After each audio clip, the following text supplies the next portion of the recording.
He was born into a palace and told almost from birth that greatness was expected of him. He spent the first 65 years of his life trying and mostly failing to reach it. Then came a spring morning in 1940, when the world he knew was collapsing, when every other man in the room wanted peace at any price, and one man alone said no. That single word saved a nation. It very nearly cost him everything else. His name was Winston Churchill. Pull up a chair. Tonight he sits with you. Good night, dear friend, and welcome to Grand Age Power, where history's greatest lives are given the space they deserve, the weight they carried, and the quiet they never quite found in life. I'm glad you're here tonight, wherever you are. Settle in now. The day is done. Let it go. We're going to travel tonight to an England most of us never knew, an England of empire and cavalry charges, of gaslight and steam, of a boy who stammered and struggled and was written off by almost everyone around him. We'll follow him through the Sudan and South Africa, through Gallipoli and the long wilderness of the 1930s, until we find him standing in that cabinet room in May 1940, the only man in Britain who genuinely believed they could survive. We'll see him at his finest. And we'll see him at considerably less than his finest, because that's the only honest way to tell a life this large. Before we begin, if these stories find their way into your evening, a like goes a long way. Never miss one by subscribing. And leave me a thought in the comments. What do you think was Churchill's greatest decision, and what do you think it truly cost him? The hour is late. The world outside can wait. Let's begin. The 8th of December, 1874, came 2 months early. Blenheim itself was no ordinary house, even by the standards of the English aristocracy. A vast Baroque palace built at the nation's expense a century and a half earlier as a reward to the first Duke of Marlborough for his military victories over the French, a building so large and so grand that it is, to this day, one of the only non-royal, non-episcopal residences in England permitted to carry the title of palace at all. That a future Prime Minister should be born, prematurely and by accident, inside a monument built to celebrate one of his own ancestors' military triumphs, is the kind of detail that would seem almost too neatly symbolic in a work of fiction. In young Winston's own life, it functioned less as a promise than as a burden, a constant physical reminder, every time he returned to visit, of a standard of glory the family had once achieved, and that a small, unremarkable, frequently overlooked boy seemed unlikely, by any reasonable measure, ever to match. Winston Leonard Spencer Churchill was born prematurely, in a small ground-floor room at Blenheim Palace, the ancestral seat of the Dukes of Marlborough, in the county of Oxfordshire. His mother had been at a party, dancing, laughing, entirely unprepared. There had been no time to reach London. There had barely been time to reach a proper bedroom. Perhaps it was fitting. Nothing about this man's life would ever arrive quite on schedule, or quite the way anyone expected. His father was Lord Randolph Churchill, a younger son of the Duke of Marlborough, a rising star of the Conservative Party, a man of ferocious wit and even more ferocious ambition. Lord Randolph's own career offers a haunting preview of patterns his son would later live out on a far larger stage. He had risen with startling speed through Conservative politics in the 1880s, becoming Chancellor of the Exchequer and leader of the House of Commons while still in his 30s, celebrated as one of the most brilliant and daring politicians of his generation, before overplaying his hand badly in 1886, resigning from the cabinet in a dramatic gamble intended to force the Prime Minister's hand, and finding, to his lasting horror, that the government simply accepted his resignation and moved on without him. He spent the remaining years of his life a diminished, increasingly erratic figure, his health and his reputation declining together. Watching from the political sidelines as younger, less gifted men occupied the offices he had once seemed destined to dominate for decades. It is difficult, looking back, not to see in Winston's own later career the spectacular rise, the catastrophic fall at Gallipoli, the long wilderness years, and finally the improbable return, an almost exact, if ultimately far more triumphant, echo of the father he spent his whole life trying to impress. His mother was Jenny Jerome, an American, the daughter of a wealthy and flamboyant New York financier, celebrated across London for her beauty, her intelligence, and a magnetism that seemed to fill any room she entered. Jenny's own influence on her son, though exercised from a greater emotional distance than any child might have wished for, was nonetheless real and lasting in ways that extended well beyond the occasional goodnight kiss. It was Jenny, drawing on her own formidable social connections across London, and later in Washington and New York, who pulled the strings that got her son attached to campaigns in Cuba, on the Indian frontier, and in the Sudan, writing letters to generals and newspaper editors on his behalf, with the same relentless determination her son would later bring to his own ambitions. It was Jenny's transatlantic heritage, too, that gave young Winston an instinctive, early familiarity with America and Americans that would prove immeasurably valuable 4 decades later, when building the wartime partnership with Roosevelt that may well have saved his country. He would say, in later years, that he owed his father his politics, but his mother something harder to name, a certain restless, transatlantic energy, an instinct for spectacle, and an absolute refusal to accept that any door, however firmly closed, could not eventually be opened by sufficient charm and persistence. It should have been the beginning of an easy life, a great house, a famous name, 2 brilliant, glamorous parents. It was not. Lord and Lady Randolph moved in the fastest circles of late Victorian society. Dinners, horse races, politics, scandal. And a small boy did not fit comfortably into that world. Winston saw his mother perhaps once a week, dressed in her finest, arriving briefly to say goodnight, before disappearing again into a life that did not include him. He saw his father even less. Years later, Churchill would write that he loved his mother dearly, but at a distance.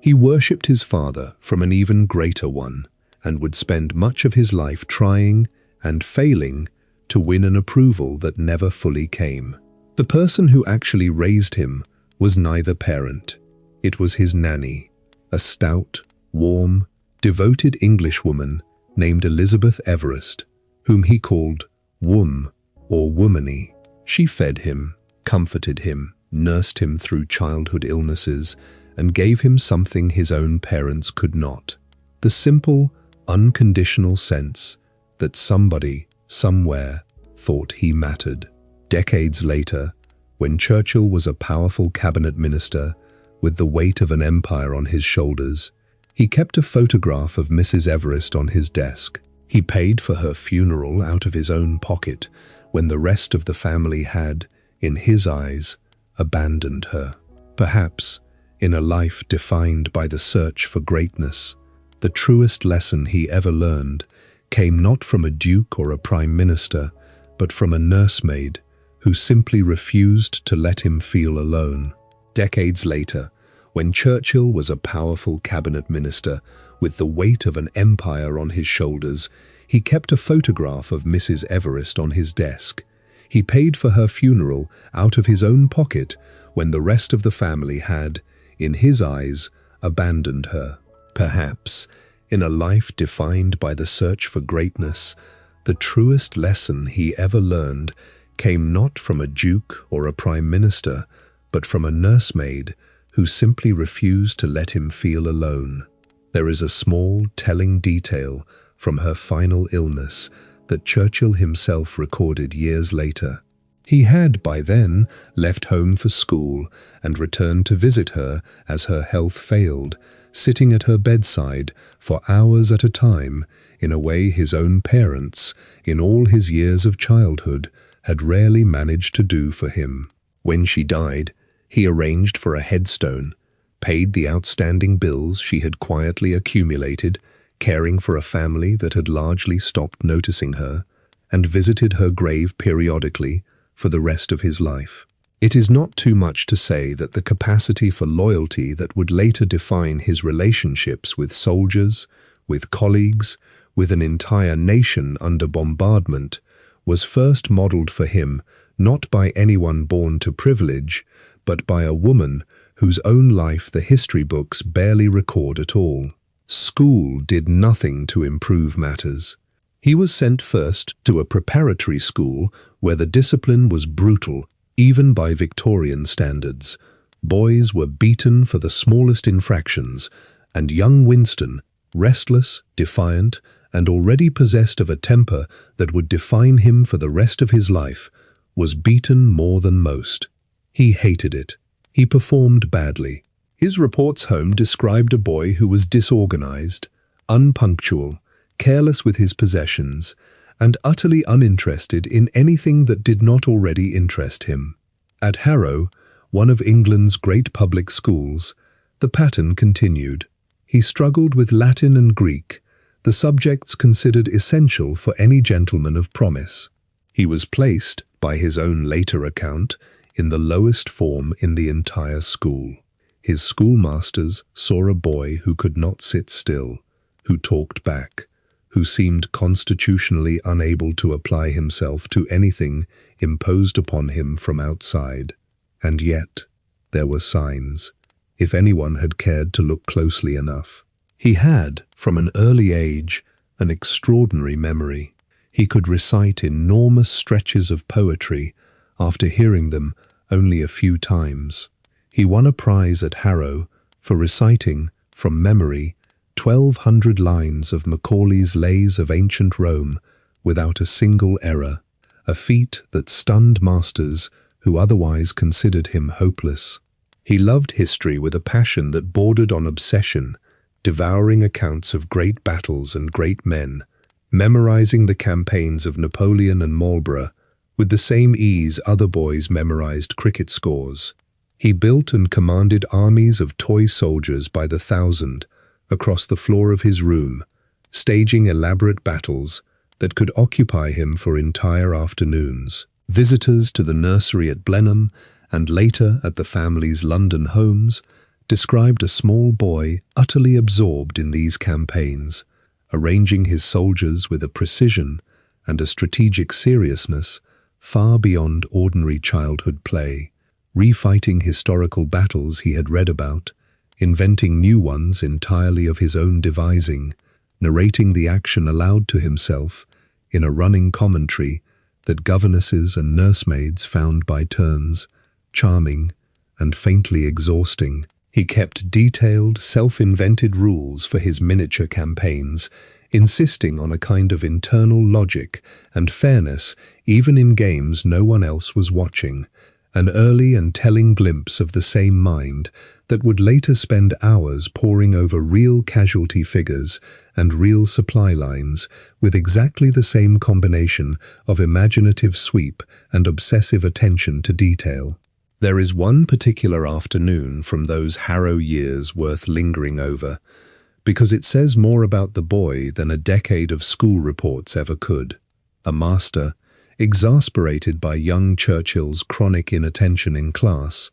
once demanded to know what possible use the boy imagined he would ever have for proper Latin grammar. Churchill, without missing a beat, replied that he intended to be a great man one day, and that great men, in his considerable experience of reading about them, rarely troubled themselves with Latin grammar at all. The room, by most retellings, did not know whether to laugh or send him straight to detention. Both, as it happened, occurred. It would be easy, looking back from the vantage point of everything Churchill later became, to read that story as simple, uncomplicated confidence. a future giant already sensing his own greatness. The truth, most historians who have studied his childhood in real depth agree, was considerably more fragile than that. Beneath the bravado sat a boy who struggled genuinely and painfully with a pronounced stammer that embarrassed him in front of his classmates, who was smaller and less physically robust than many of his peers, who was, by his own later admission, deeply lonely for long stretches of his school years,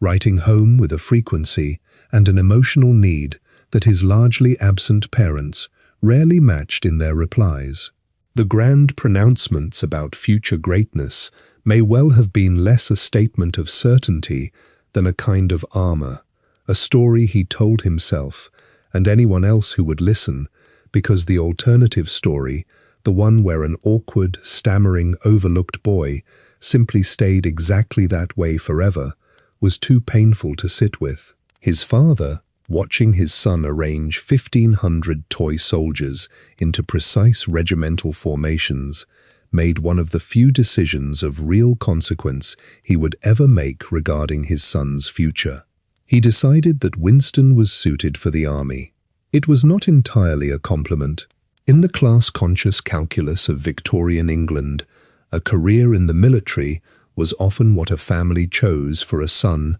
not considered clever enough for the law, or the church, or politics. Lord Randolph, brilliant and cutting, seems to have concluded that his eldest boy simply did not have the intellect for anything more demanding. Winston did not resent the decision. He embraced it. Soldiers, battles, empire, these were the things that had always captured his imagination, and now, finally, here was a path that seemed to want the very things he already loved. It was not, however, an easy path. He failed the entrance examination to the Royal Military College at Sandhurst twice before finally passing on his third attempt, and even then, only for the cavalry, which required a lower academic standard than the infantry. It was not, however, an easy path. He failed the entrance examination to the Royal Military College at Sandhurst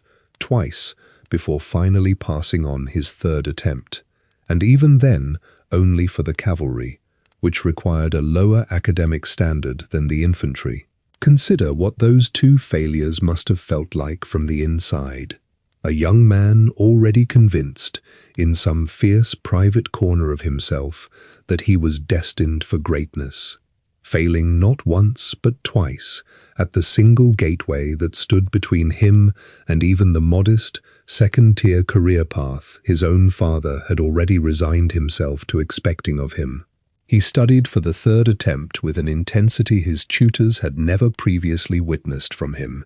cramming mathematics and other subjects he had spent years actively avoiding, driven less by any sudden love of the material than by a simple, burning refusal to fail a third time and confirm, once and for all, every low expectation that had ever been set for him. He passed. It would not be the last time in his life that sheer, stubborn refusal accomplished what natural talent alone could not. His father, upon learning that Winston had scraped into Sandhurst as a cavalry cadet rather than an infantry one, wrote his son a letter of such contempt and disappointment that Churchill kept it for the rest of his life, not as a treasure, but as a wound. Lord Randolph told him he would become a mere social wastrel, one of the hundreds of the public school failures. He warned that Winston's life would be a shabby, unhappy, and futile existence.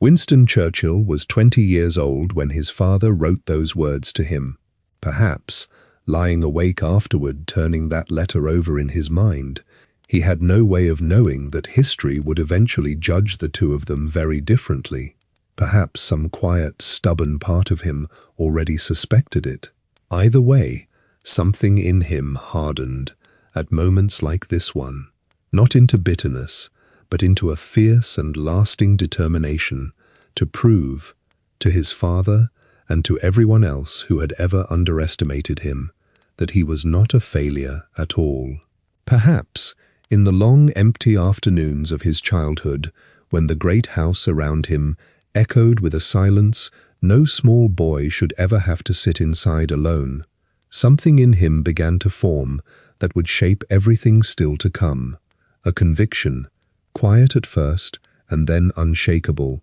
that love and attention were not simply given to a person, they had to be won, earned through deeds large enough and public enough that they could not possibly be overlooked. There is a story, often told, of a young Winston standing at the edge of a grand party at Blenheim, watching the adults move through candlelight and laughter, catching only a glimpse of his mother's gown as she passed from one room to the next without breaking stride to notice him. Whether the story is precisely accurate or has simply hardened into legend over a century of retelling hardly matters. What matters is that it feels true, because everything about the man he became suggests a boy who spent his earliest years standing just outside the warm circle of a room, promising himself, in the fierce, wordless logic of childhood, that one day the whole world would have no choice but to turn and look at him. He would not have long to wait for his chance to begin proving it. Lord Randolph Churchill died in January of 1895, at only 45, his once glittering political career destroyed by his own miscalculations, his final years shadowed by a long, cruel illness that robbed him by the end of much of his once formidable eloquence. Winston was 20 years old. He had barely begun to know his father as an adult, barely begun the process of proving himself to him, and now that chance was gone forever. He would later say that all his ambitions from that day forward were partly an attempt to complete a conversation that had been cut short. He wanted, more than almost anything else in the world, to make his father proud of him. His father would never know whether he succeeded. Winston Churchill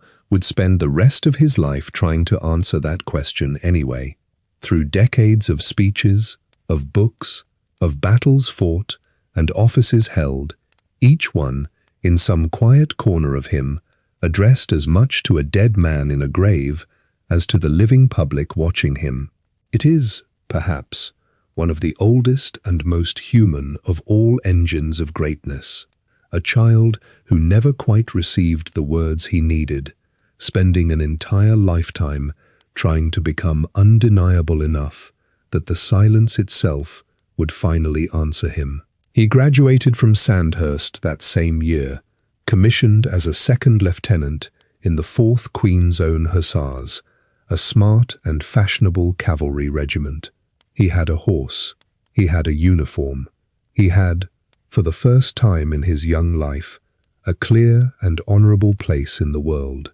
What he did not have, not yet, was any idea of how extraordinary that world was about to become. The first conquest. A young cavalry officer in peacetime Victorian England had two enemies, boredom and a lack of money. Winston Churchill, in the autumn of 1895, was already fighting both. His regimental pay was modest, and the social expectations of a hussars officer, horses, polo ponies, mess bills, uniforms, were not. His father had left the family finances in worse order than anyone realized, and Winston, ambitious and impatient, had no intention of quietly waiting decades for promotion through the ordinary channels of army seniority. There is something almost comic, in retrospect, about the sheer scale of the young officer's confidence in those early hussars' days.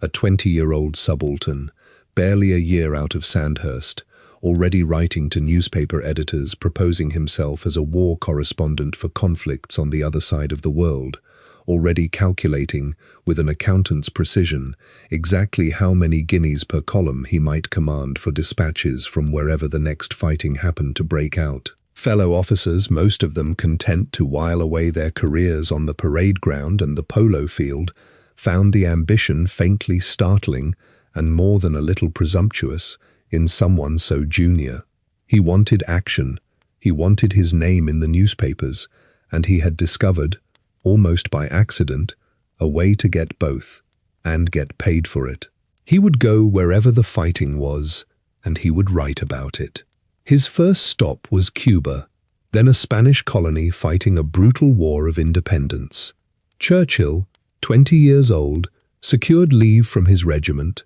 crossed the Atlantic, and attached himself as an observer to Spanish colonial forces hunting rebels through the jungle. The journey itself was an adventure by the standards of any 20-year-old officer, a passage through New York, where he was struck and slightly unsettled by the sheer scale and energy of American commercial life, a country he found himself simultaneously admiring and finding faintly overwhelming, long before he could have imagined how completely his own fate would one day become entangled with it. He came under hostile fire for the first time in his life on his 21st birthday, a bullet passing close enough that he could hear it, cutting through the leaves of a tree just above the column he was riding with, in a jungle so thick and unfamiliar that he later admitted he could not have said with any confidence which direction the shot had even come from. He wrote dispatches for a London newspaper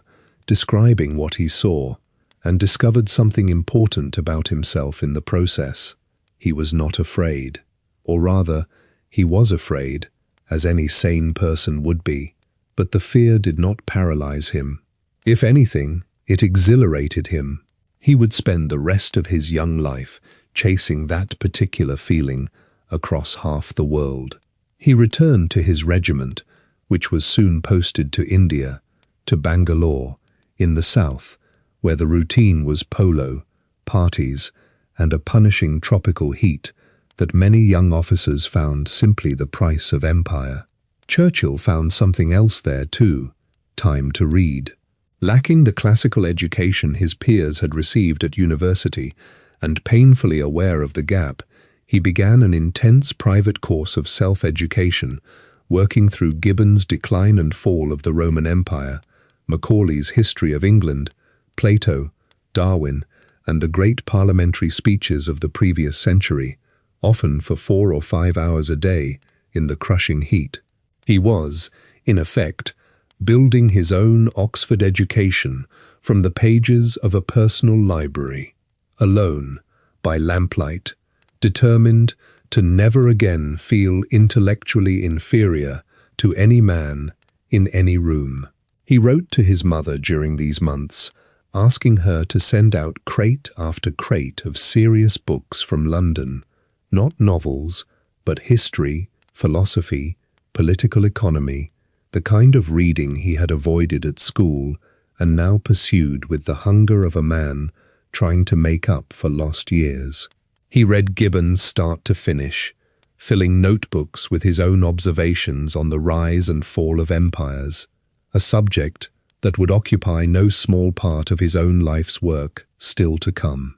He read Macaulay's essays until he could quote long passages from memory, absorbing not just the history itself, but the rolling, confident, deliberately theatrical rhythm of Macaulay's prose, a rhythm that would echo, unmistakably, through Churchill's own speeches 4 decades later. Fellow officers, accustomed to the usual diet of polo and cards that filled the long Indian afternoons, found the sight faintly comic at first. Young Churchill, sweating through his shirt in the tropical heat, buried in a 9-volume history of Rome, while everyone else napped. The comedy wore off, in time, as it became clear that he was constructing, quite deliberately, the intellectual foundation of everything he would eventually become. It was in India, too, that he found his first real war. In 1897, tribes along the northwest frontier,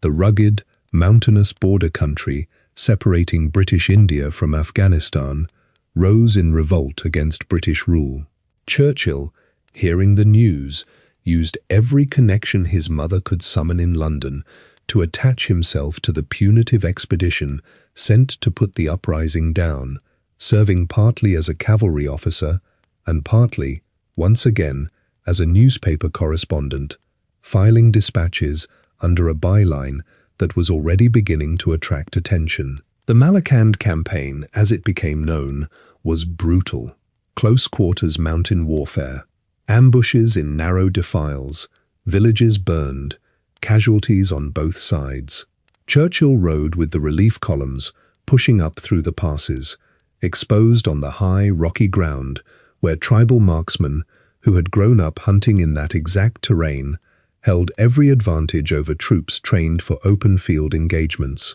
He described, in letters home, the strange, sudden intimacy of mountain combat, the crack of a rifle from a ridge that seemed empty a moment before, the scramble to find cover among rocks still warm from the day's sun, the particular tension of never quite knowing whether the silence between exchanges meant safety or simply that the enemy was repositioning for another angle of attack. He was in the thick of it more than once, and on at least one occasion narrowly escaped injury when a bullet passed through his hat without touching him. He wrote about the experience with a clarity and narrative force well beyond his years, and with an attention to the ordinary soldier's experience of fear and endurance that set his account apart from the drier official dispatches most readers back in London were accustomed to. His dispatches were compiled into his first book, The Story of the Malakand Field Force, published in 1898, and it made him, virtually overnight, a recognized name in London literary and political circles. Not bad, he might have reflected, for a young man his own schoolmasters had once written off entirely. The campaign taught him something else, too, that would echo through his political thinking for the rest of his life, a genuine, if imperfect, appreciation for the complexity of frontier politics and the limits of purely military solutions to problems rooted in culture, religion, and centuries of local grievance. His account of the Malakand fighting, unusually for a young officer of his era, included real reflection on the causes of the tribal uprising itself, and a certain grudging respect for the skill and courage of the very fighters he had been sent to subdue, an attitude of engaged curiosity toward the empire's adversaries that set him apart from many of his more dismissive contemporaries, even as it coexisted, not always comfortably, with his broader and largely unquestioned belief in the fundamental rightness of British imperial rule itself. He was 23 years old, and already he seemed to sense that words might carry him just as far as any battlefield could. The following year brought an even greater opportunity and an even greater danger. The British Empire was moving to reconquer the Sudan, lost more than a decade earlier, in a catastrophic rebellion that had ended, most famously, with the death of General Gordon at Khartoum, a martyrdom that had haunted the British public imagination ever since. General Herbert Kitchener was leading a methodical, overwhelming force south along the Nile to finish the job, and Churchill, through relentless persistence and yet more family connections, managed to attach himself to the campaign as a supernumerary officer with the 21st Lancers, again combining soldiering with journalism, a dual role his military superiors found faintly improper and deeply irritating. On the 2nd of September 1898, near the town of Omdurman, Churchill took part in what is remembered as the last great cavalry charge in British military history. The 21st Lancers, some 400 strong, were ordered to reconnoitre what appeared to be a modest force of enemy skirmishers in a shallow depression ahead of them. It was not modest. Hidden in the dry riverbed were several thousand Sudanese warriors, waiting. By the time the Lancers realized their mistake, they were already committed, already at a gallop, already too far into the charge to turn back. What followed lasted perhaps 2 minutes. 400 horsemen crashed into a hidden mass of several thousand men armed with spears and swords, in a chaos of dust, noise, and close, desperate combat. Churchill, armed with a modern automatic pistol rather than the traditional cavalry saber, a decision that likely saved his life, since an old shoulder injury made it difficult for him to use a sword effectively, fired his way through the melee, killing several men at point-blank range, and emerged from the far side of the enemy formation, alive, largely unscathed, and utterly transformed by what he had just witnessed. The charge cost the regiment a fifth of its strength in killed and wounded within those 2 minutes. Churchill would later describe it as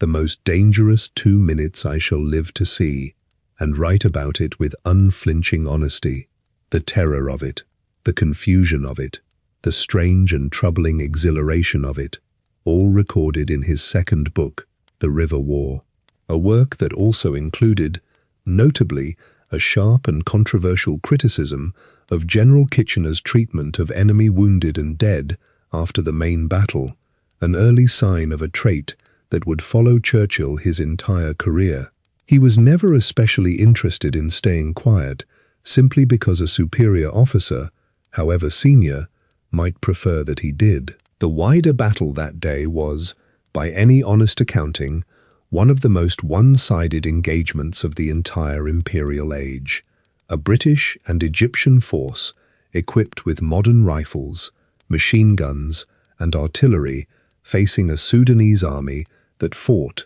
in vast numbers, with extraordinary courage and comparatively primitive weapons. Some 10,000 of the Sudanese defenders were killed in the space of a single morning, against a few hundred casualties on the British and Egyptian side. Churchill, walking the battlefield afterward in the flat, merciless desert light, saw the human cost of that imbalance laid out around him in a way no dispatch could soften, and it left him, even amid his own undeniable exhilaration at having survived the charge itself, with a lasting unease about the true nature of what imperial glory actually required of the men on its receiving end. Perhaps riding back to camp that evening, as the desert cooled and the noise of the day slowly settled into silence, he understood something that would return to him again and again across the decades still ahead, that courage and cruelty could occupy the very same afternoon, the very same men, the very same flag, and that no one who had truly stood inside a battle, rather than simply read about one afterward, could ever again describe war as anything so simple as glorious. By the close of 1898, Winston Churchill was 24 years old. He had survived hostile fire in Cuba. He had fought in the mountains of the Indian frontier. He had ridden in the last great cavalry charge in British history and lived to write about it in exacting, best-selling detail. His name was known across London. He had built, through sheer restless will and a complete disregard for personal safety, exactly the kind of public reputation that a young man with political ambitions would need. His book on the Sudan campaign, The River War, sold well and drew the attention of senior political figures who had begun, by this point, to take real notice of the young officer-author making headlines from every corner of the empire. He used the modest fortune these books generated, along with his continuing newspaper fees, to fund a further round of travel and self-promotion, understanding with characteristic shrewdness that momentum, once built, needed to be continuously fed rather than simply allowed to coast on its own. He gave lecture tours on both sides of the Atlantic, recounting his adventures to paying audiences, refining, night after night, the storytelling instincts that would one day fill the House of Commons, and, later still, radio sets in blacked-out homes across an entire nation at war. Few 24-year-olds in British history have ever built a public platform so entirely, and so deliberately, from their own hands.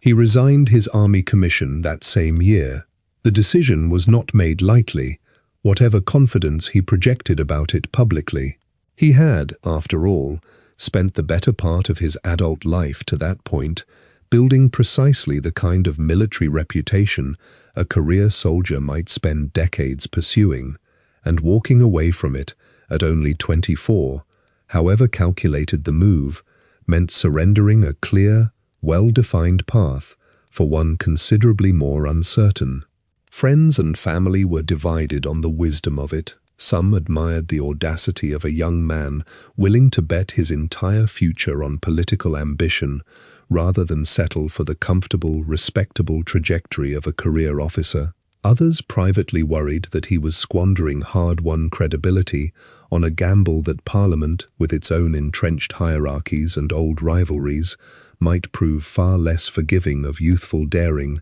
than the battlefield had been. He had decided, with the same total confidence with which he had once commanded armies of toy soldiers across his childhood bedroom floor, that soldiering had taught him everything it could. Now he wanted something larger. He wanted to sit in the House of Commons, in the seats where his father had once thundered and dazzled, and ultimately failed. He had no idea that his greatest adventure and his most famous escape still lay directly ahead of him. There is a detail from these years worth pausing on, because it captures something essential about the particular kind of fame Churchill was building for himself, quite deliberately, before he had ever cast a single vote in Parliament. Unlike most young officers of his generation, who left the details of their soldiering to official reports and private letters home, Churchill treated every campaign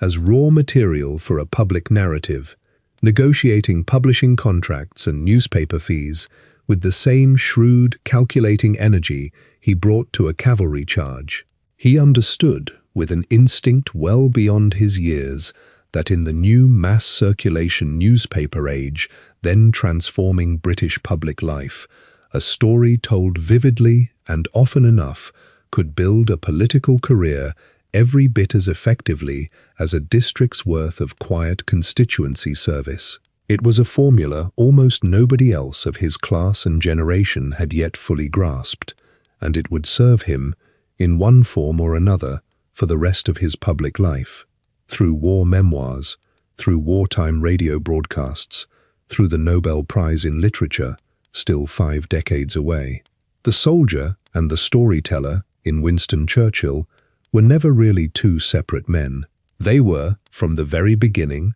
the very same engine, driving toward the very same destination. He lost his first election. In the summer of 1899, standing as a Conservative candidate in Oldham, an industrial town in the north of England, 24-year-old Winston Churchill was defeated. It was, in its own small way, a preview of a lifetime pattern still to come.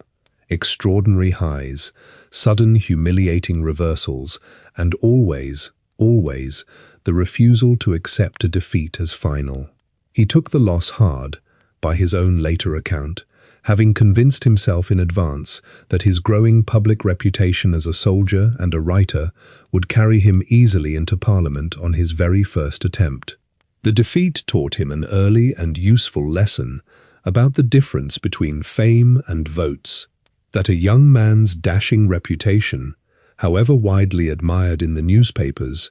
did not automatically translate into the confidence of ordinary constituents weighing up which candidate would actually represent their interests in Westminster. He absorbed the lesson, adjusted his approach, and set about rebuilding the case for his own candidacy on firmer ground, waiting for the next opportunity with the same restless patience that had already carried him through failed examinations and a disapproving father's contempt. Almost immediately, another war offered him another chance to build his name before trying again. Tensions between Britain and the 2 independent Boer republics of southern Africa, the Transvaal and the Orange Free State,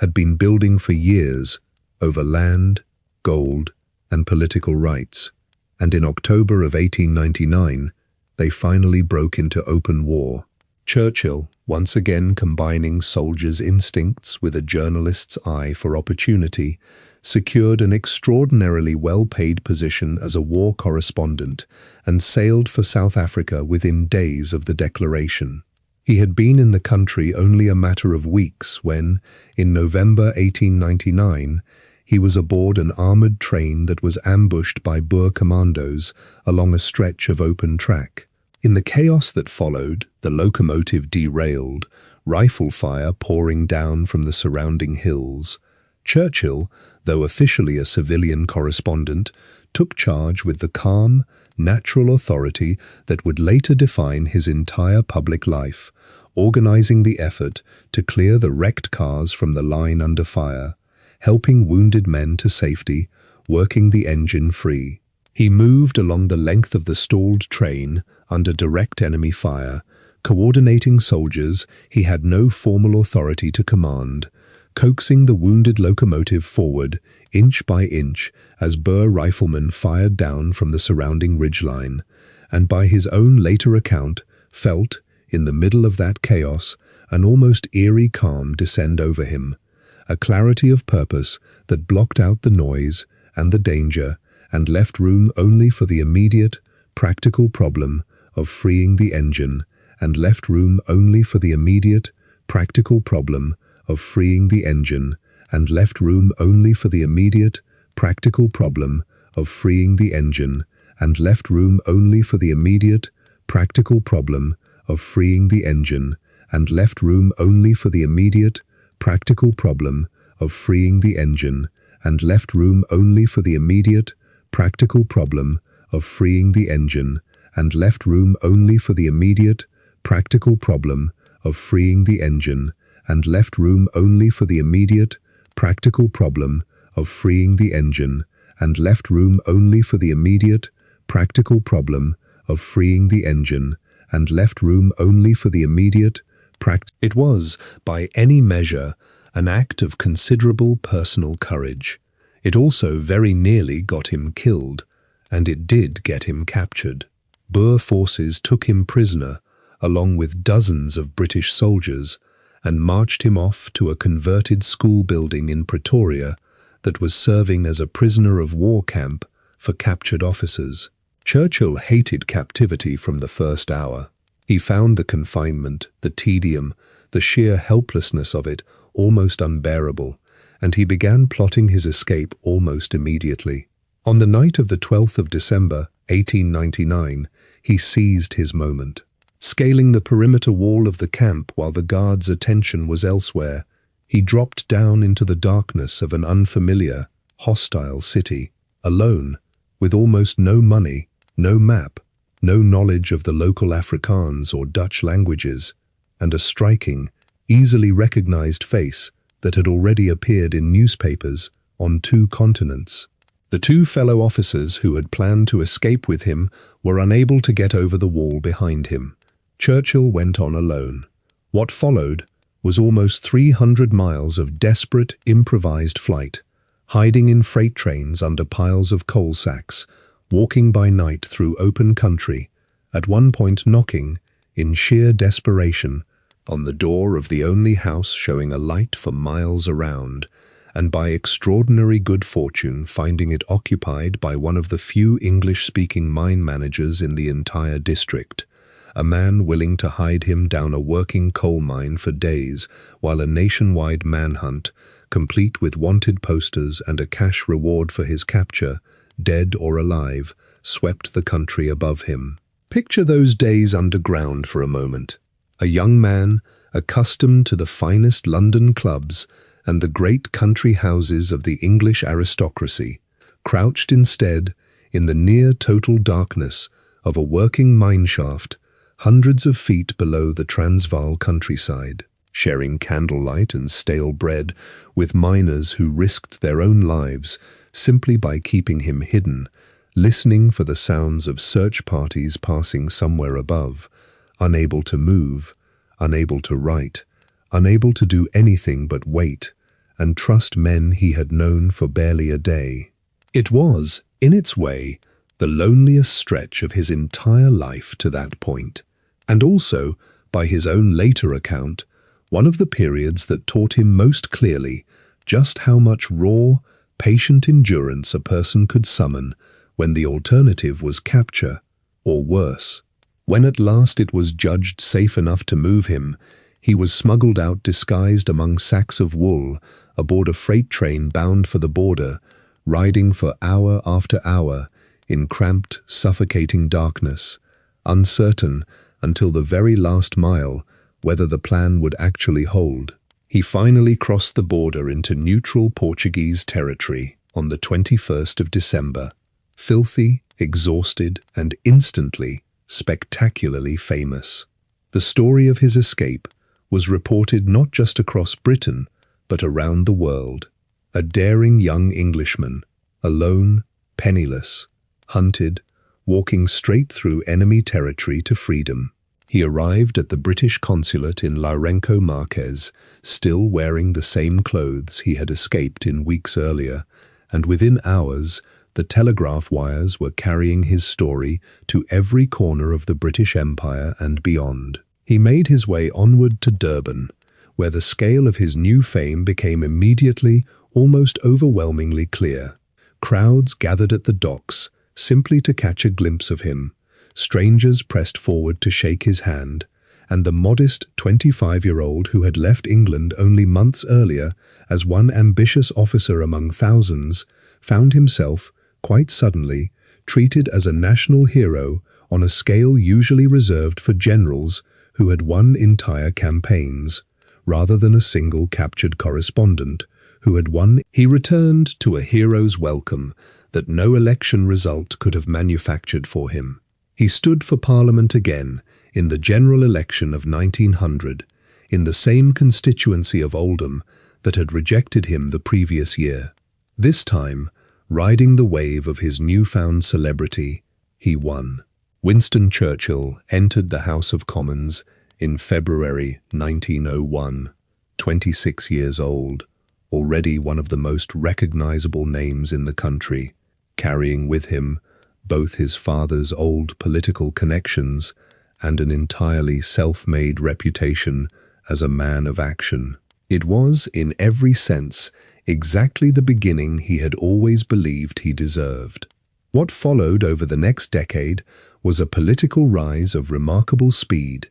matched by a willingness to switch loyalties that many of his contemporaries found startling, and some found simply unforgivable. In 1904,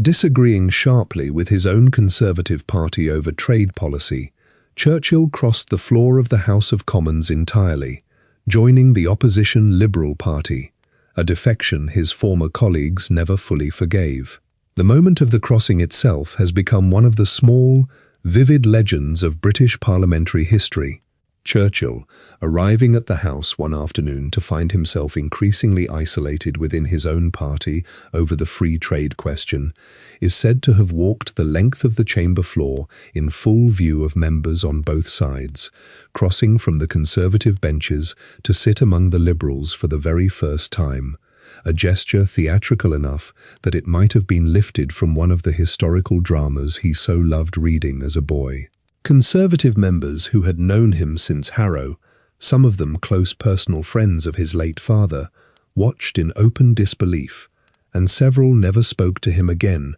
with any real warmth for years afterward. It was a defection his former colleagues never fully forgave, and one that would earn him a reputation, fair or not, as a man whose ambition might outweigh his loyalty. The defection cost him more than political friendships. It cost him, for years, the trust of an entire party establishment that would remember, long after Churchill had proven himself indispensable in other ways, that here was a man willing to abandon a cause the moment it no longer suited his ambitions. It is worth sitting with that reputation for a moment, because it followed him, fairly or not, for the rest of his career, resurfacing every time he changed a position, argued an unpopular case, or seemed to place his own judgment above the settled consensus of whichever party happened to be housing him at the time. Perhaps the fairest reading of the man is neither the flattering one nor the cynical one, but something in between,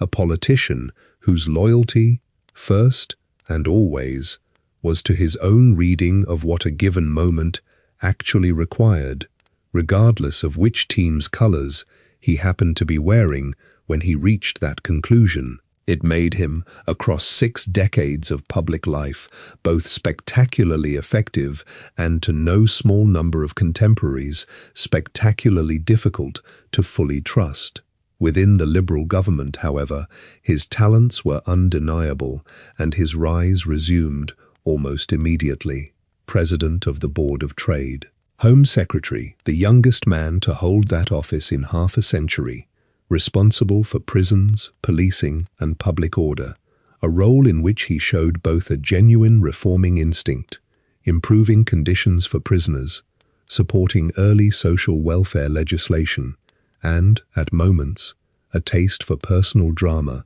that alarmed his colleagues. The most vivid example came in January 1911, when a gang of armed anarchists, cornered by police after a botched burglary that had already left several officers dead, barricaded themselves inside a house on Sydney Street in London's East End and opened fire on the surrounding cordon. Churchill, informed of the developing siege, made his way personally to the scene, arriving, top hat and heavy overcoat, unmistakable amid the crowd of police, soldiers and onlookers, to observe the standoff from a position considerably closer to the gunfire than any sitting cabinet minister had any sensible business occupying. Photographs of him crouched near the firing line, peering around a corner at the besieged building, were published across the country the next day, and while the public seemed to find the image rather thrilling, proof, once again, of a minister who would not simply direct danger from a safe distance, his own colleagues, and in particular the Prime Minister, were considerably less amused, privately warning him that a Home Secretary had no business placing himself in the direct line of an active gun battle merely to satisfy his own appetite for excitement. It was, in miniature, a preview of exactly the instinct that would define his conduct 3 decades later during the Blitz.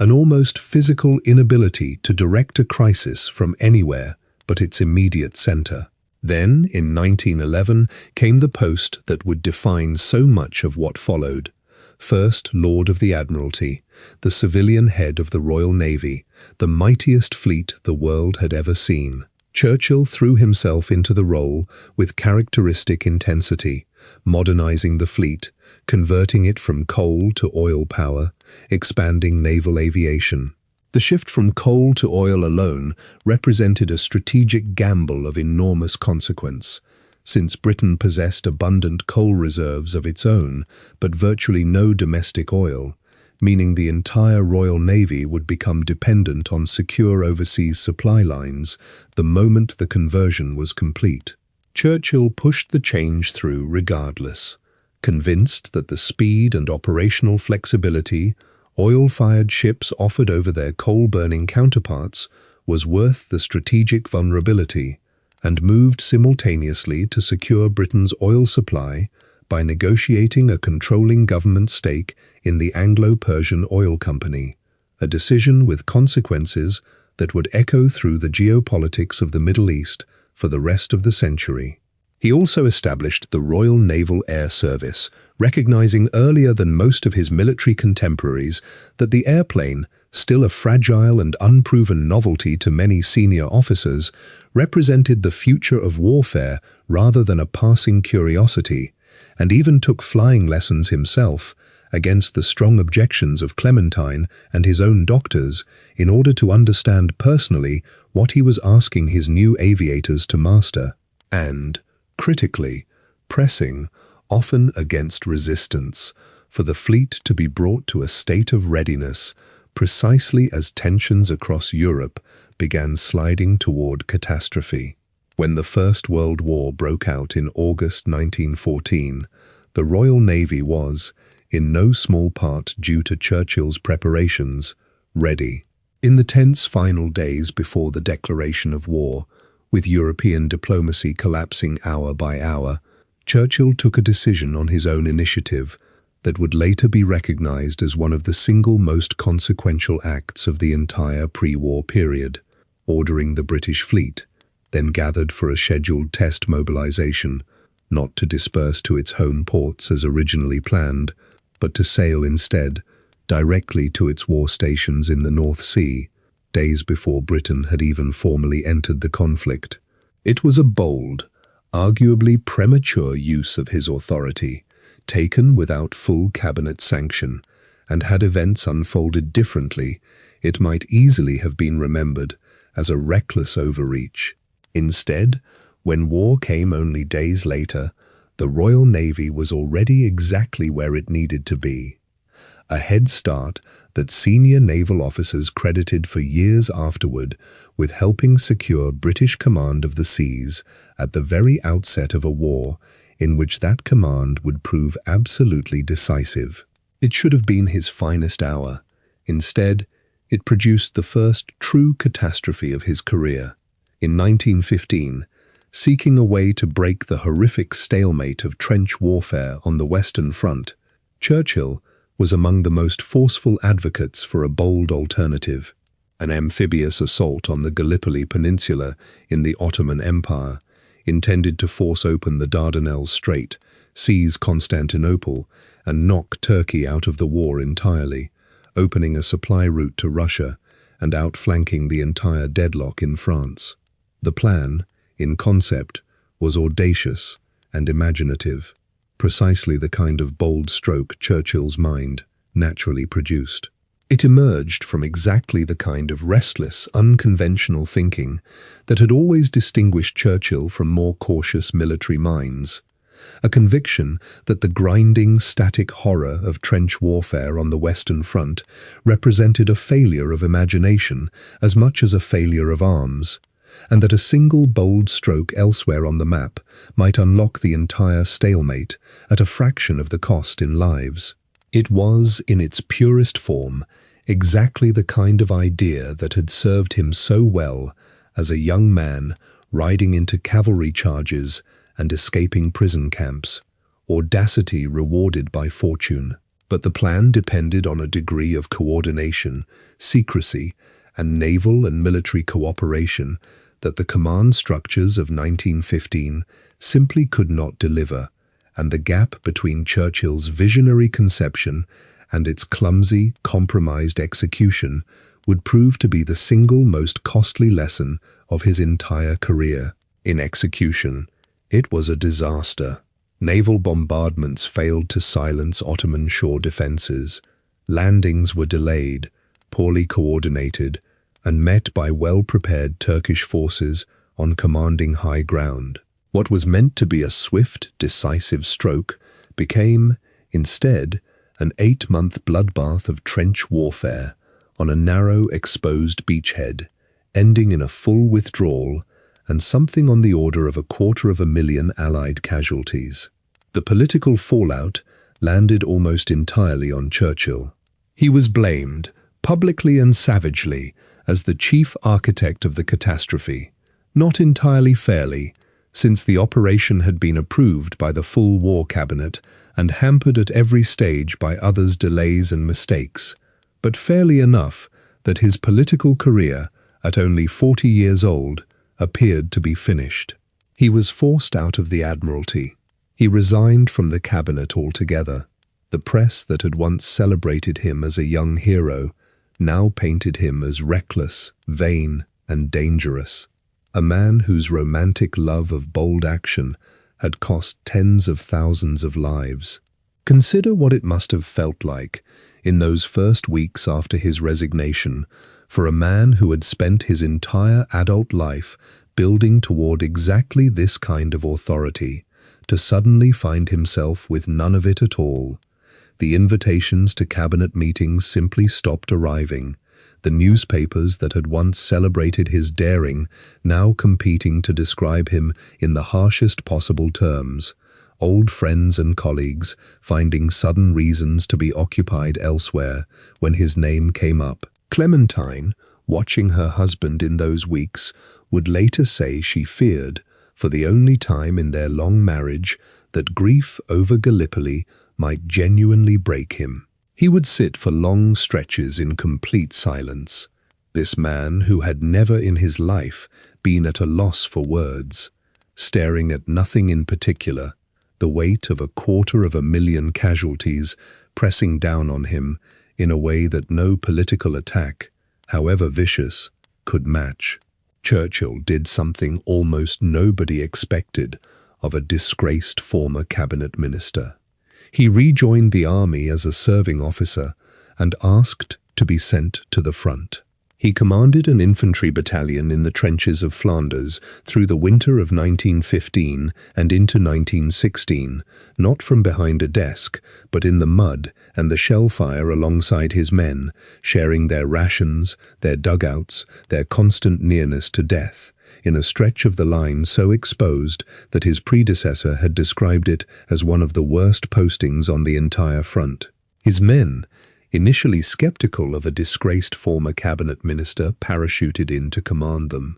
warmed to him gradually and then completely, won over by a leader who insisted on inspecting the front-line trenches personally and repeatedly, who worked tirelessly to improve the wretched conditions of trench life, better drainage, hot food brought closer to the line, small but meaningful comforts that previous commanders had simply accepted as unavoidable, and who treated every soldier under his command, regardless of rank, with a directness and personal attention that surprised men accustomed to a far more distant style of leadership. He led night patrols into no man's land himself, at an age and rank when almost no other battalion commander in the entire British Army would have considered it necessary or wise, crawling through mud and barbed wire within earshot of German positions, simply to understand,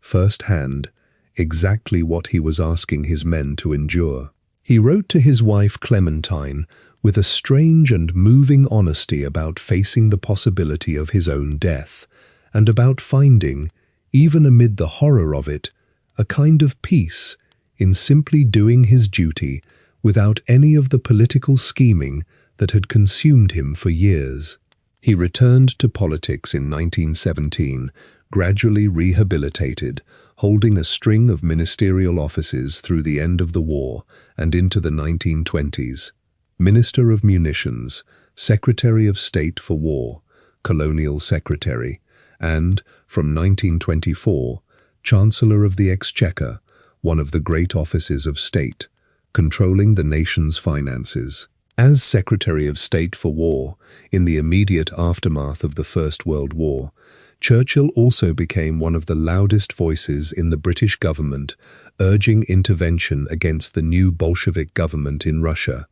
sending British troops and supplies to support White Russian forces in the civil war that followed the revolution. A policy driven partly by strategic calculation and partly by a visceral, lifelong loathing of communism that would remain one of the most consistent threads running through his entire political career, resurfacing decades later in his wary, unsentimental dealings with Stalin, even as the two men were forced into uneasy wartime alliance. The intervention in Russia ultimately failed, the Bolsheviks consolidated power, and Churchill's fierce anti-communism for a time made him appear to many of his colleagues as dangerously fixated on a fight Britain had neither the appetite nor the resources to continue waging so soon after the exhaustion of the wider war. It was as Chancellor that he made what many economic historians consider the single greatest blunder of his entire political career, the decision, in 1925, to return Britain to the gold standard at the old pre-war exchange rate, a technical financial decision that priced British exports out of world markets, deepened unemployment in the country's industrial heartlands, and contributed directly to the bitter general strike of 1926.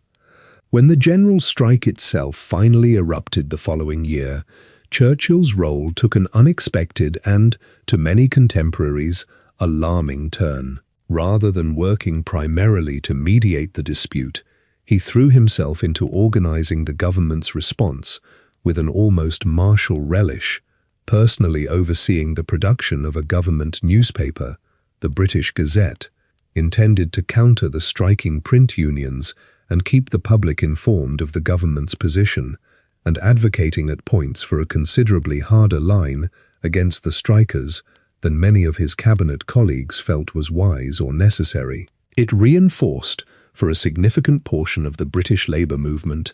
an image of Churchill as fundamentally hostile to organised working people, a reputation that would follow him for years afterward, and one that stood in curious tension with the genuinely progressive social reforms he had championed decades earlier as a young Liberal minister. The decision haunted him more than most of his cabinet colleagues ever fully appreciated. Churchill himself, by his own later admission, understood monetary policy only imperfectly, and had been persuaded into the decision by advisers whose confidence exceeded their wisdom, chief among them the formidable establishment of the Bank of England and the Treasury, who assured him with near total unanimity that a return to gold at the old rate was simply the responsible, respectable course any serious chancellor was obligated to take. He would later confess to friends that he had gone against his own private instincts, which had genuinely doubted the wisdom of the move, largely because he lacked the technical economic training to argue confidently against a wall of expert consensus arrayed on the other side. It was a rare and telling admission from a man not naturally given to self-doubt, and it taught him a lesson about the limits of his own expertise that he would carry, with considerably more caution, into the economic and military judgments still ahead of him. It was, whatever the causes, another very public failure laid at his door. Then came the years that very nearly ended him for good. In 1922, in the midst of these swirling political fortunes, Churchill purchased Chartwell, a rambling country house in Kent, with sweeping views across the Weald, and it would remain the fixed point of his private life for the rest of his days. Chartwell, in these interwar years, became something close to a private world, entirely of Churchill's own devising. A working farm with pigs and cattle he took a genuine, hands-on interest in. Ponds he dug, and stocked with golden orphy he fed personally every day he was in residence. A walled garden where he laid brick alongside professional masons who came, over time, to treat him as something closer to a genuine colleague than a celebrity dabbling in their trade. He filled the house with a rotating cast of visitors, politicians, generals, scientists, writers, hosting long, wide-ranging dinner-table conversations that visitors remembered for decades afterward, Churchill dominating the discussion with the same restless, encyclopedic energy he brought to everything else, moving effortlessly between military history, scientific speculation, and political gossip, often holding forth until well past midnight, while exhausted guests struggled to keep pace with a host who seemed, even in supposed retirement from high office, entirely unable to switch off. He threw himself into renovating and expanding the property with the same restless energy he brought to everything else, digging garden lakes, building brick walls with his own hands, creating a private, physical world he could shape entirely according to his own vision at a time when his public world felt increasingly beyond his control. Clementine, more financially cautious by temperament than her husband, worried constantly about the expense of maintaining so large an estate on a politician's income supplemented only by his writing, and the tension between Churchill's expansive tastes and the family's frequently precarious finances would remain a recurring theme of their marriage for decades, managed, again and again, only by his prodigious and near-continuous output as an author. Through the 1930s, out of government office entirely, increasingly viewed by his own Conservative Party as a relic of a bygone era. Brilliant, certainly, but erratic, self-indulgent, and no longer to be trusted with real power, Winston Churchill entered what he himself would later call his wilderness years. The isolation was not merely political, but, in its own way, quietly financial as well. Churchill's income depended overwhelmingly on his writing during these years, and the pressure to produce saleable material at a punishing pace, historical biographies, newspaper columns, magazine essays on every subject from foreign policy to alcohol to his own hobbies, left him working at a rate that would have exhausted a man half his age, driven as much by the ordinary need to keep Chartwell solvent as by any grander sense of political mission. He speculated, at times unwisely, in the stock market, and was badly burned by the Wall Street crash of 1929, a loss that only sharpened the financial pressure bearing down on him through the very decade in which his political influence had sunk to its lowest ebb. It is a detail easily lost in the grander sweep of the story, but worth remembering, even as he built, almost single-handedly, the intelligence network that would prove so vital in warning Britain about Germany. He was also, quite literally, writing for his supper. He opposed his own party's leadership on India, arguing forcefully and, in the political climate of the time, quite unfashionably against any movement toward Indian self-government, a position that cost him a great deal of political capital and struck many of his contemporaries, and strikes many observers even now, as one of the more troubling and mistaken convictions of his career. His speeches on the subject during these years reveal a man whose views on empire and race sat firmly within the most conservative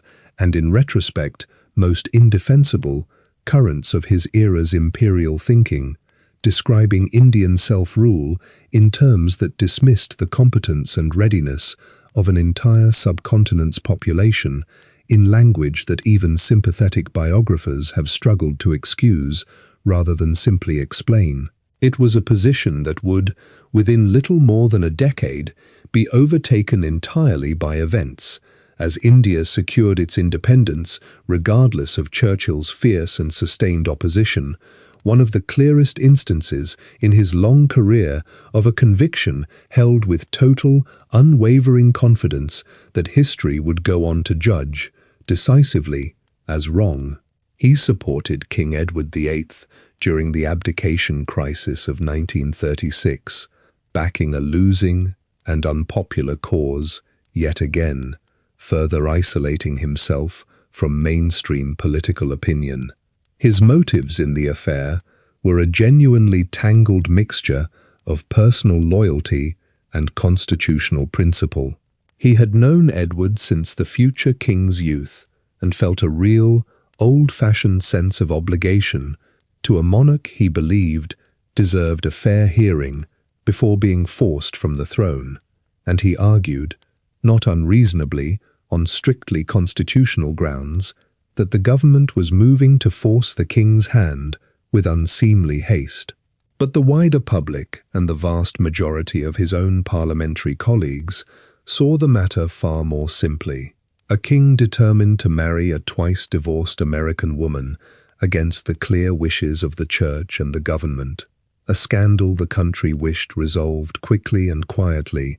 rather than turned into a prolonged constitutional battle. Churchill's public defense of Edward, delivered at exactly the wrong political moment, cost him dearly, reinforcing his growing reputation as a man whose judgment, however brilliant in flashes, could not always be relied upon to read the mood of the room correctly. He was, by the mid-1930s, in his own later description, more distrusted and disliked within his own party than at almost any other point in his public life. A man in his 60s, seemingly at the end of a long, brilliant, deeply flawed career that had produced far more spectacular failures than lasting triumphs. The abdication crisis, in particular, cost him dearly at precisely the wrong moment. When King Edward VIII announced his intention to marry the American divorcee Wallis Simpson, against the fierce opposition of the government, the church, and most of establishment opinion, Churchill rose in the House of Commons to plead the king's cause, and was shouted down so thoroughly, so unanimously, that he was forced to sit back down without finishing his remarks, a rare and humiliating public silencing for a man whose entire identity rested on his command of any room he entered. Those who witnessed the scene described it as one of the very few moments in his entire parliamentary career when Churchill appeared genuinely, visibly rattled, his famous command of language and timing simply overwhelmed by the sheer volume and unanimity of the chamber's hostility. He left the House that afternoon by a side entrance, avoiding the usual crowd of reporters and colleagues, and confided to a friend soon afterward that he had never in his life felt so completely outmatched in that particular arena, having walked in expecting at least a respectful hearing, and walked out instead, having barely been permitted to finish a sentence. The king abdicated regardless, within weeks, and Churchill's stock among his fellow conservatives, already low, fell further still. It is a strange footnote to consider now, given everything that followed. The very moment Churchill needed British political opinion to start taking his warnings about Germany seriously was the same moment he had just spent what remained of his credibility defending a king's romantic choices. History, it turned out, was prepared to wait for him regardless. And yet, through all of it, he kept returning, with a persistence that bordered on obsession, to a single subject that almost nobody in Britain wanted to hear about: Germany. From the moment Adolf Hitler took power in 1933, Churchill began warning, in Parliament, in newspaper articles, in speeches across the country, that Nazi Germany was rearming at a terrifying pace, that its ambitions were not merely defensive, that the policy of appeasement being pursued by the British government, conceding territory and demands in the hope of avoiding another war, was not preserving peace, but simply delaying and worsening an inevitable catastrophe. He assembled his own private intelligence network of sympathetic civil servants and military officers, feeding him figures on German aircraft production and troop strengths that the government itself was reluctant to publish. He was, for years, dismissed as an alarmist, a warmonger, a bitter old man chasing past glories through invented threats. He was, of course, entirely right, and being entirely right, in those years,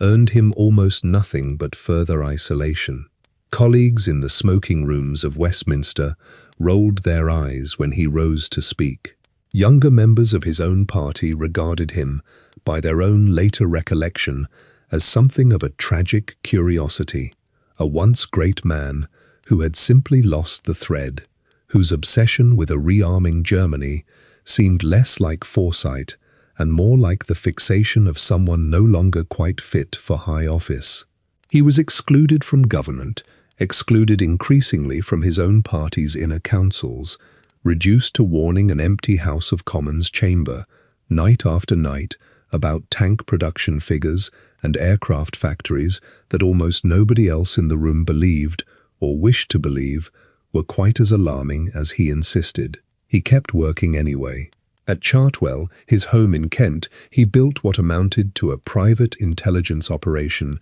entirely on his own initiative and largely at his own expense, cultivating friendships with disaffected officials inside the Foreign Office and the Air Ministry who quietly passed him figures their own superiors were reluctant to publish, cross-referencing them against open sources, building, essentially by hand, a more accurate picture of German military strength than much of the British government itself. Visitors to Chartwell during these years described a study perpetually covered in maps, reports, and half-finished manuscripts, a man in his 60s working through the small hours of the morning on a danger almost no one else wanted to look directly at. Perhaps there is something instructive in that image alone, a man cast out from power, still doing the work of power, simply because he could not make himself stop, regardless of who was listening. When Neville Chamberlain returned from Munich in September 1938, waving a piece of paper and declaring, "Peace for our time,"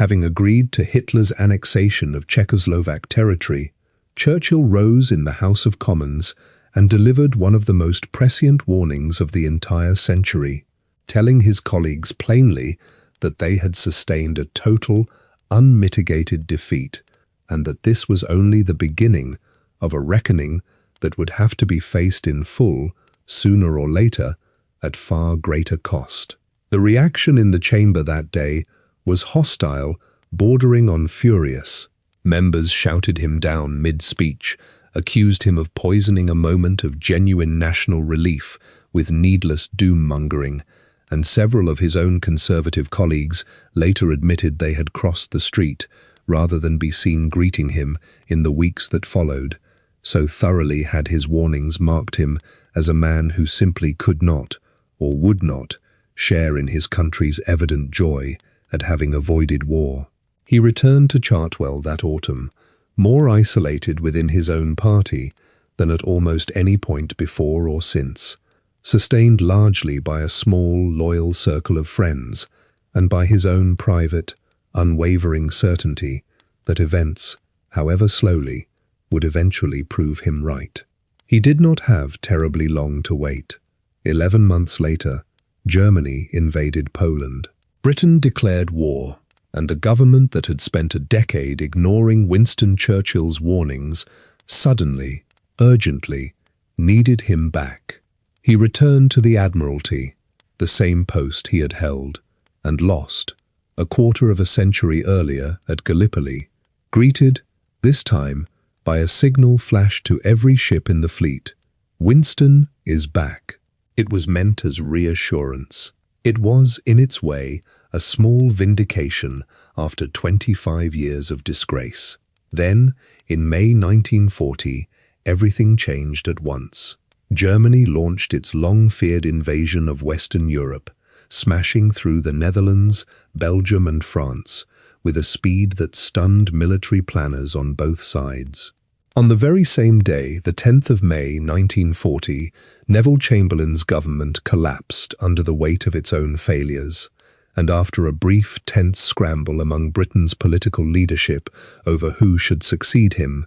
the King asked Winston Churchill to form a new government. The succession itself had been anything but a foregone conclusion in the days immediately preceding it. Lord Halifax, the Foreign Secretary, remained the preferred candidate of much of the Conservative establishment, viewed by many senior figures as a steadier, less erratic choice than Churchill, whose long record of controversy and independent judgment still made a great many colleagues nervous about entrusting him with the premiership at such a dangerous moment. Halifax himself, by most accounts, had genuine private reservations about taking the post, partly because he sat in the House of Lords rather than the Commons, which would have complicated his ability to lead a wartime government answerable to the elected chamber, and partly, some historians believe, because he sensed with real clarity just how impossible the task ahead was likely to prove. Whatever the precise mixture of motives, Halifax stepped back, and the path cleared, almost by elimination as much as by acclamation, for Churchill. He was 65 years old. He had been, for most of the previous decade, considered politically finished, a brilliant failure, a man whose best days were unquestionably behind him. He took office as Prime Minister of the United Kingdom at the precise moment his country's survival hung by the thinnest of threads, with the German army pouring across the Low Countries and toward France, with the British public exhausted, frightened, and deeply uncertain whether this particular man, of all men, was the one who should now be trusted to lead them. His own account of that first night as Prime Minister, walking to his bedroom in the small hours after a day of frantic government formation, describes a strange and profound sense of relief settling over him, almost out of place given the catastrophe unfolding across the Channel. For years, he wrote, he had watched, warned, and been ignored, certain that disaster was coming and utterly powerless to prevent it. Now, at last, whatever happened next, the responsibility and the authority to act on his own judgment belonged entirely to him. He slept, he recorded, better that first night than he had in years, not because the danger had lessened in any way, but because the agonizing helplessness of the wilderness years, watching from the sidelines as his warnings went unheeded, was finally, mercifully, over. He would later write of that moment that he felt as if he were walking with destiny, and that all his past life had been but a preparation for this hour and for this trial. The king himself, it should be said, was not initially enthusiastic about the choice being pressed upon him. George VI had a warmer personal relationship with Chamberlain and had harboured his own private hopes that Halifax might take the post, and his first private audience with the new Prime Minister on the evening of the 10th of May was, by the accounts of both men, somewhat stiff and formal, two individuals feeling out an entirely new working relationship under the worst possible circumstances. That early coolness dissolved almost completely over the following months, as the king watched Churchill's conduct through the crisis of Dunkirk and the Battle of Britain, and the two men developed, over the following 5 years, a close and genuinely trusting partnership.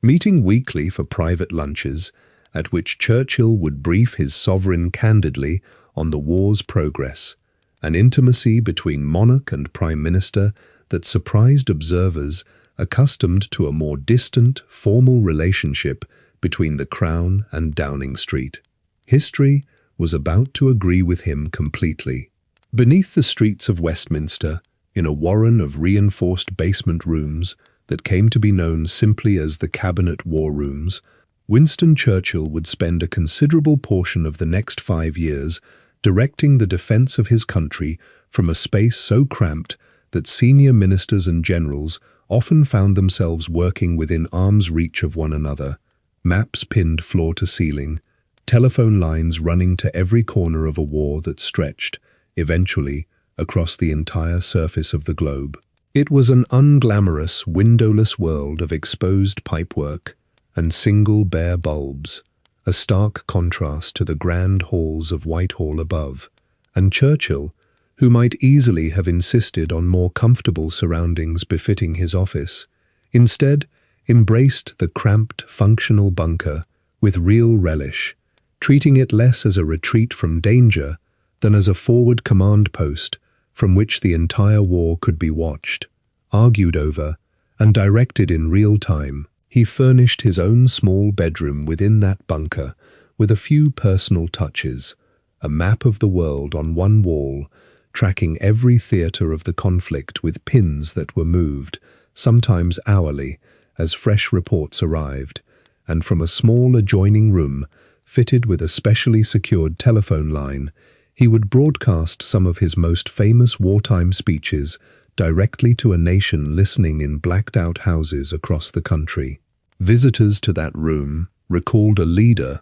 who worked at a pace that seemed to defy ordinary human limits, dictating letters and directives at all hours, breaking off mid-sentence to demand the latest shipping losses or aircraft production figures from harried aides, then resuming his dictation exactly where he had left off, without missing a beat, his mind apparently capable of holding half a dozen separate, urgent threads of the war's business, separate, urgent threads of the war's business, separate. For 4 days, the new Prime Minister said almost nothing to the public at all. He was, in truth, far too occupied simply trying to understand the scale of the catastrophe unfolding across the English Channel. The German army, using tactics of speed and coordination that no one had fully anticipated, was tearing through French and Belgian defences that had taken years to build. Within days,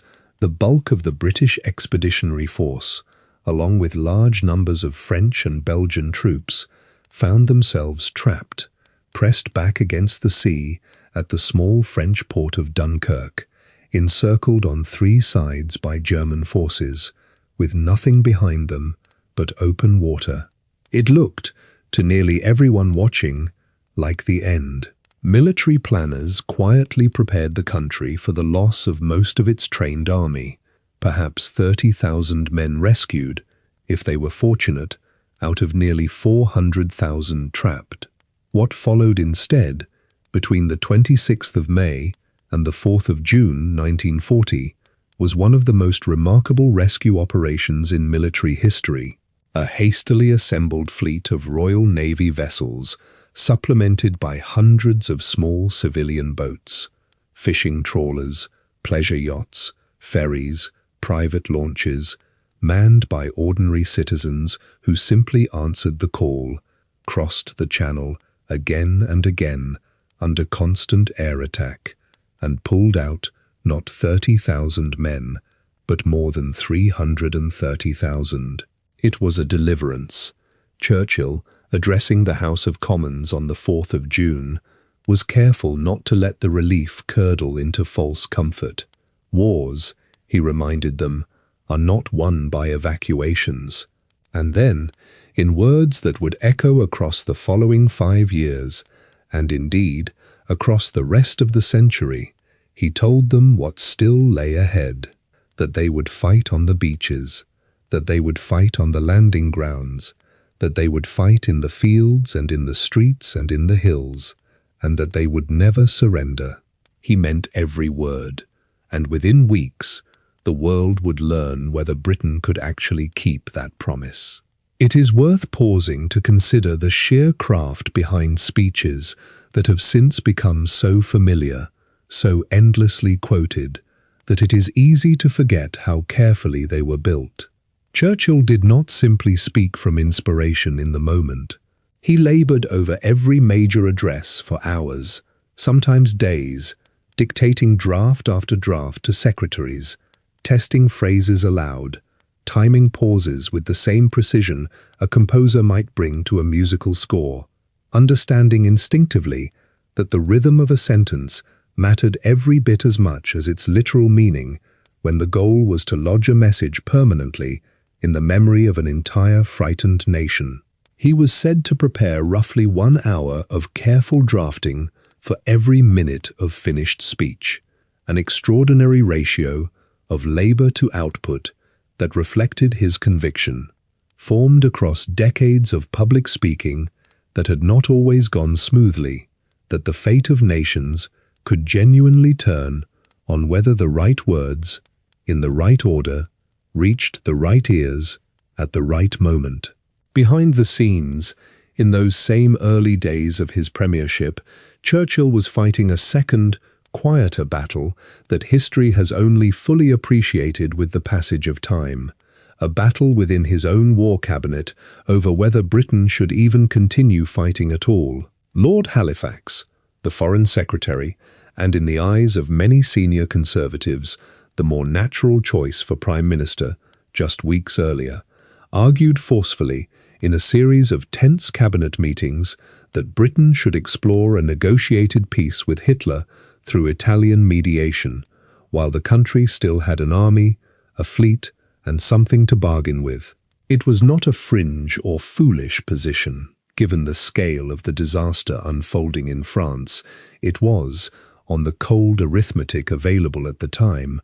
arguably the more rational one. Churchill disagreed, and he did not disagree quietly. Over the course of several extraordinary days at the end of May 1940, meeting first with his small war cabinet, and then, in a decisive stroke, with his full outer cabinet of some 25 ministers, he made the case, again and again, in language stripped of all comforting illusion, that any negotiated peace with Hitler would leave Britain a captive nation in all but name, and that the only honourable course, whatever the odds, was to fight on. When he finished addressing his outer ministers, men who did not ordinarily indulge in displays of raw emotion rose from their seats and cheered him, some with tears on their faces. It was, by his own later reckoning, one of the most important speeches of his life,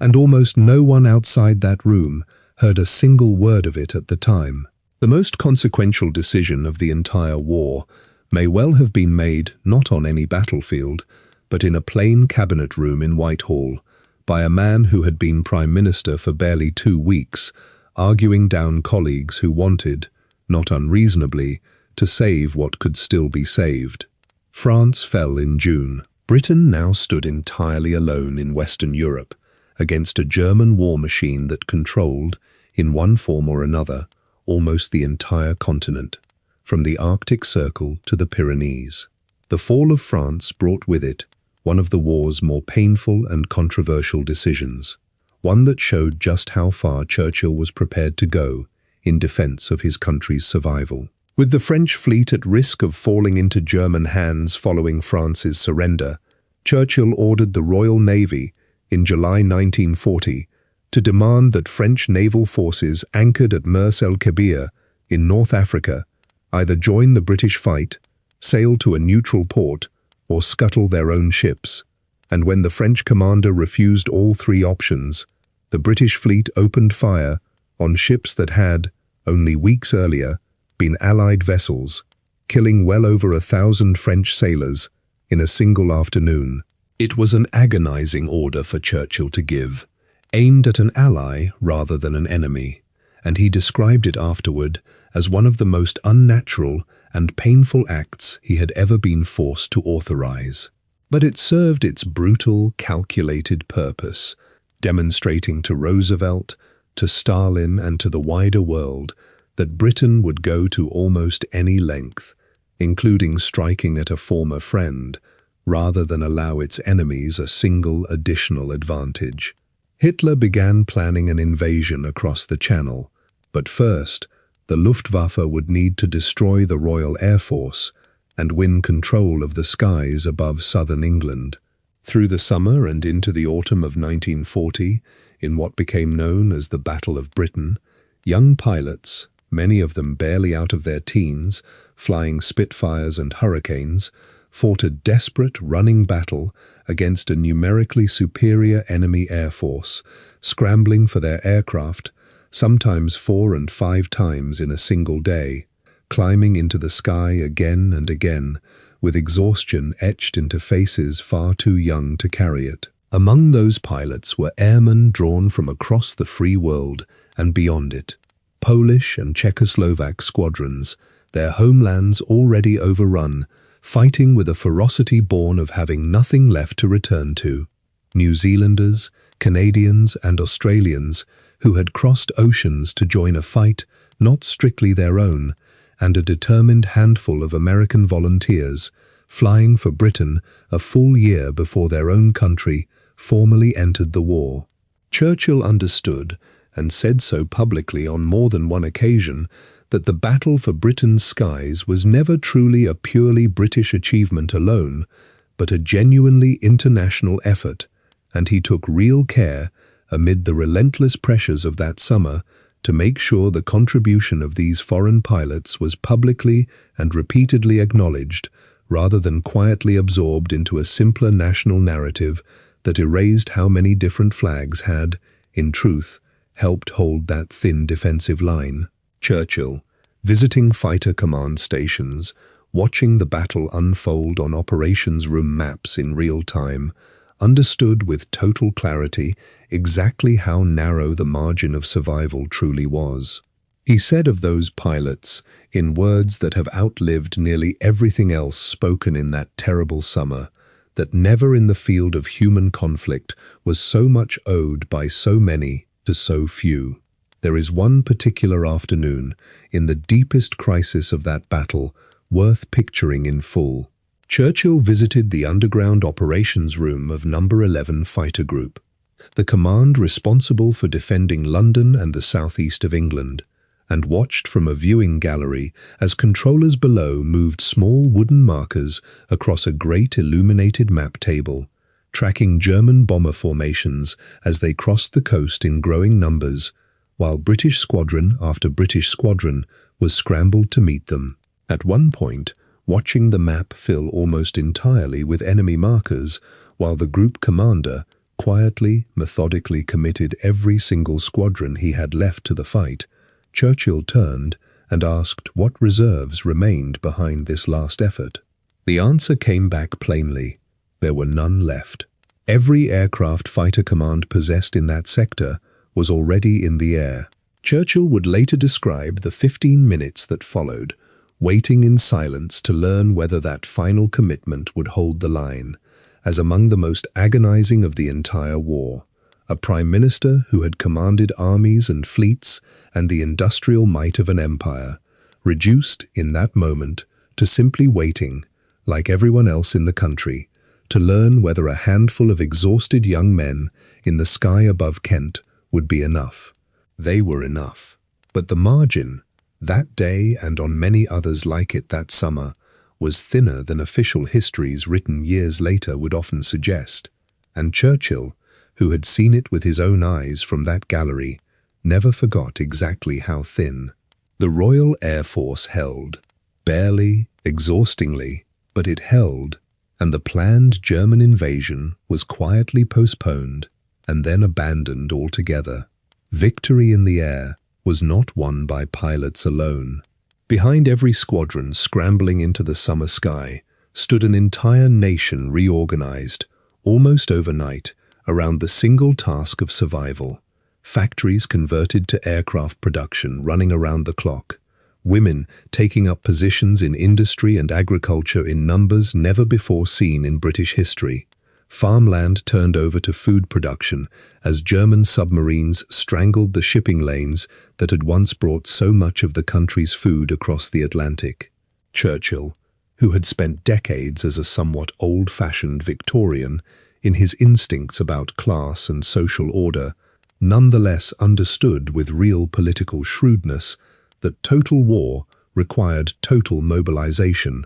and he backed, often over the objections of more conservative colleagues, the sweeping wartime measures that brought rationing, conscription of labor, and an unprecedented degree of state direction into nearly every corner of ordinary British life. It was, in its own quiet way, as significant a transformation of the country as anything achieved on any battlefield, and one Churchill, for all his instinctive traditionalism, proved entirely willing to drive through when the emergency demanded it. Frustrated in the air, Hitler turned instead to terror from above. Beginning in September 1940 and continuing for months, German bombers pounded London and other British cities night after night in a sustained campaign that became known simply as the Blitz.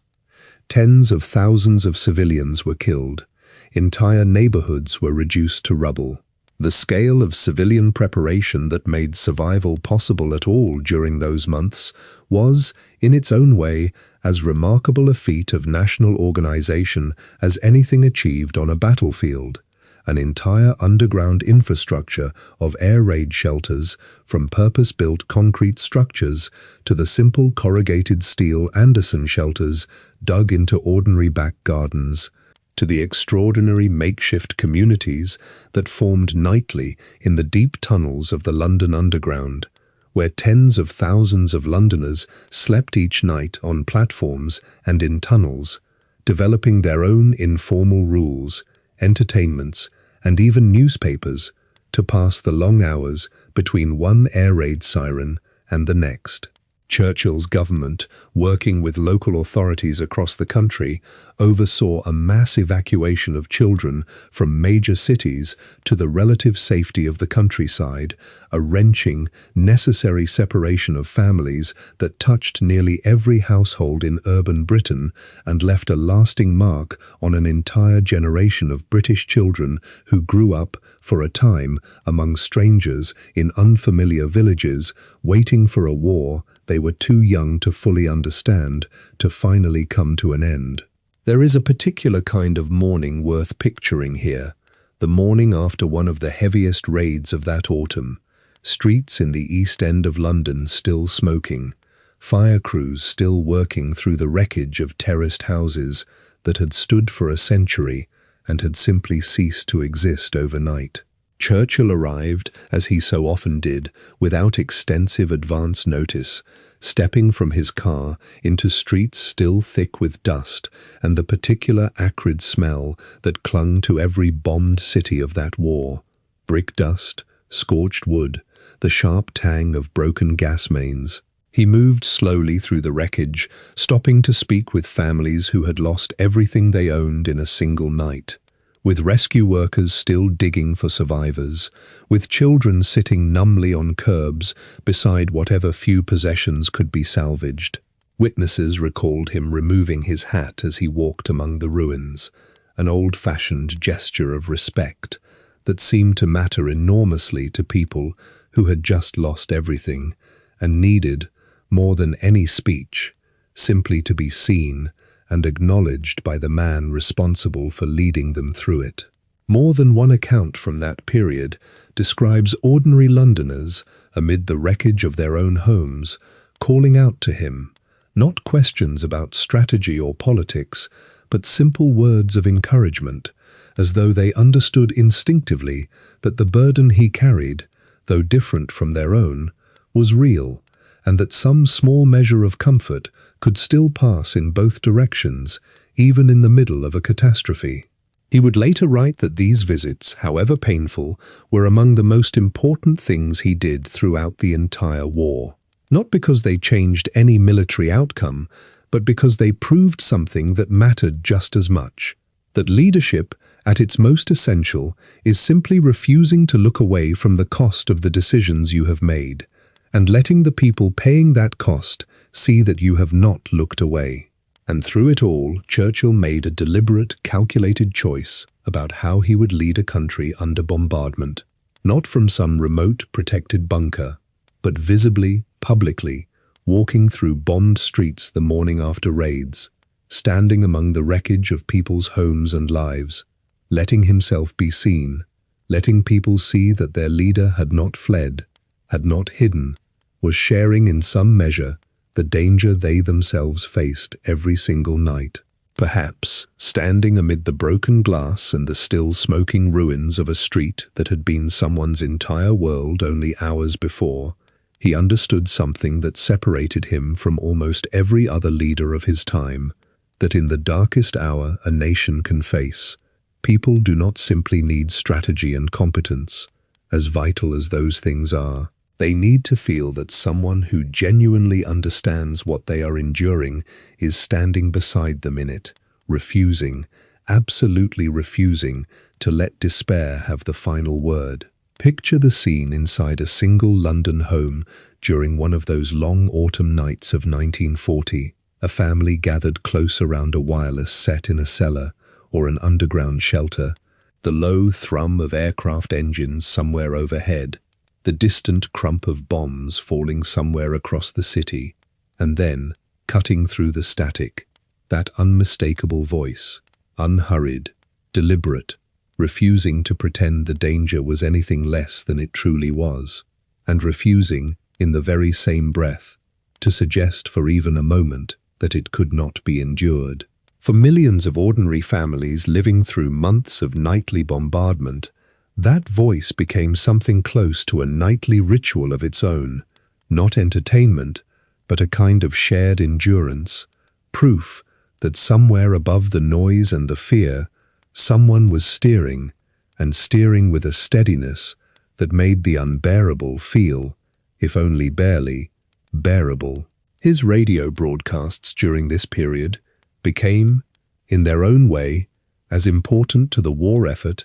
as any single battle. His voice, deliberate, growling, theatrical in a way that some of his own advisors initially worried would sound old-fashioned or even faintly ridiculous on the new medium of radio, instead became the voice an entire nation gathered around to hear, week after week, delivering not false comfort but something far more valuable, an unflinching honesty about how dangerous the situation truly was, combined with an absolute, unshakable conviction that Britain would endure it and would ultimately prevail. He worked, through those months, at a pace that alarmed even his closest staff, rising early, dictating memoranda and speeches late into the night to a rotating team of exhausted secretaries, conducting business from his bed in the mornings with a cigar already lit, sustaining himself on a schedule that seemed designed less for an ordinary 65-year-old man,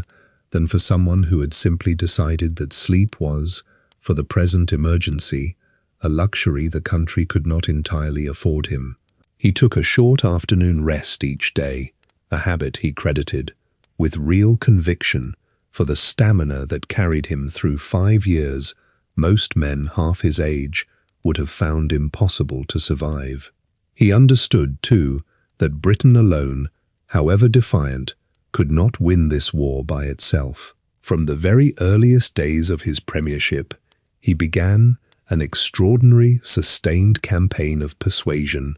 aimed at a single audience, the United States, and in particular, its president, Franklin Delano Roosevelt. Over the course of the war, Churchill and Roosevelt exchanged well over 1,000 personal messages, a correspondence of such volume and intimacy that Churchill himself would later describe it as one of the great friendships of his life, even though the two men met in person only a handful of times across the entire conflict. He signed his cables to Roosevelt, in a small but deliberate touch of familiarity, as former naval person, a private joke rooted in his own service at the Admiralty, and a subtle, ongoing reminder to the American president that here was a fellow man of the sea, a fellow believer in the old Atlantic partnership between their two nations, appealing not merely as one head of government to another, but as something closer to a comrade.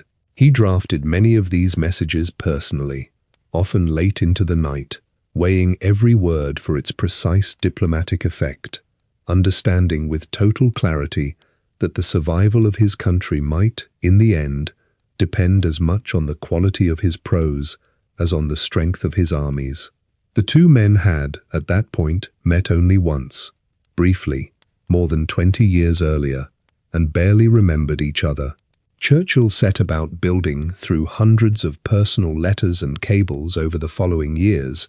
one of the most consequential political partnerships of the 20th century. Flattering, cajoling, arguing, charming, always pressing the case that America's own security was inseparable from Britain's survival. Roosevelt, constrained by a strongly isolationist American public opinion and by legal neutrality restrictions, moved cautiously at first, but moved. The Lend-Lease program, arranged through Churchill's relentless diplomacy, began sending American ships, aircraft, and supplies to Britain months before America itself entered the war. In August 1941, the two men met in person off the coast of Newfoundland, aboard warships anchored in a quiet bay, for a conference wrapped in such tight secrecy that even most of the crews involved did not know, until the ships were already at sea, who exactly they were about to carry to this remote rendezvous. On a Sunday morning, sailors and officers from both the American and British ships gathered together on the deck of the American vessel for a joint religious service, singing the same hymns in the salt air beneath guns that, on any other day, might have been trained on each other's ancestors in wars past. Churchill, watching British and American sailors stand shoulder to shoulder singing "Onward, Christian Soldiers," found himself, by his own account, deeply moved, a physical, tangible glimpse of the alliance he had spent more than a year building almost entirely through paper and persuasion, finally made real in front of him. Out of that meeting came the Atlantic Charter, a statement of shared post-war goals that effectively announced to the entire world that America's sympathies, even if not yet its soldiers, were firmly with Britain's cause. Then, on the 7th of December, 1941, Japan attacked the American naval base at Pearl Harbor, and within days, Germany, honoring its alliance with Japan, declared war on the United States as well. Churchill, hearing the news of Pearl Harbor by telephone late at night, would later write that he went to bed that night and slept the sleep of the saved and thankful, because he understood, immediately and completely, what it meant. Britain would not have to face this war alone any longer. Within weeks, he crossed the Atlantic to Washington, staying at the White House itself as Roosevelt's guest for a series of intense strategic conferences, an arrangement of such easy personal intimacy between two heads of government that White House staff still recalled it decades later. Churchill padding down a corridor late one night in nothing but a towel, reportedly encountering Roosevelt being wheeled toward his room, and simply carrying on the conversation as if the circumstance were the most natural thing in the world. He addressed a joint session of the United States Congress during that visit, delivering a speech that was interrupted repeatedly by standing ovations and closing with a line that captured, better than any formal treaty could, the sheer relief of a man who had spent 18 months carrying his country's survival almost entirely alone, and now, at last, was not carrying it alone any longer. The industrial and military might of the United States was now, finally, fully engaged on his side, and he believed, from that very night, that the ultimate outcome of the war was no longer truly in doubt. Nowhere had that pressure weighed on him more heavily in the war's earlier years than in the deserts of North Africa. Through 1941 and much of 1942, British forces fought a seesawing campaign against German and Italian forces across Libya and Egypt, a campaign of vast, empty distances and sudden violent reversals that tested Churchill's patience with his own generals to its absolute limit. He changed commanders in the desert more than once, growing increasingly frustrated as ground won in one offensive was repeatedly lost in the next German counterattack, each setback landing on him personally in the House of Commons, where critics on all sides openly questioned whether the Prime Minister possessed the strategic judgment the war actually required. It was, for a period of many months in 1942, a genuine crisis of confidence in his leadership, debated openly in Parliament, with a formal motion of no confidence brought against his government that summer. Then, in the autumn of 1942, at a stretch of desert near a rail halt called El Alamein,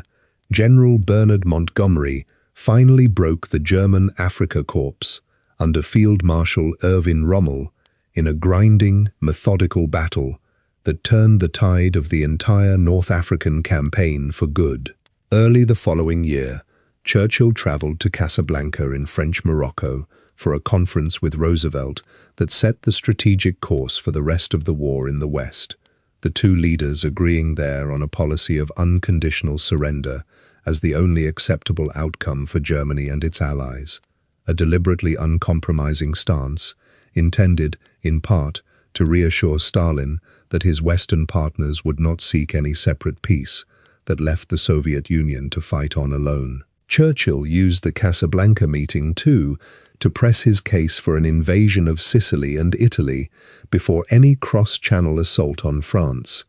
arguing for what he called the soft underbelly of the Axis, a strategy that reflected both sound military calculation and, some historians have suggested, his own long-standing fascination with the Mediterranean theatre dating back to his years at the Admiralty in an earlier war. Churchill, hearing the news, allowed himself, for the first time in more than 3 years of war, something close to open relief, later writing that before Alamein, the Allies had known nothing but defeat, and after Alamein, they knew nothing but victory, a deliberate overstatement by his own admission, but one that captured precisely how badly his country and he himself had needed a clean, unambiguous win after so many months of grinding disappointment. Church bells across Britain, silenced since the war began and reserved by law to ring only as warning of an actual German invasion,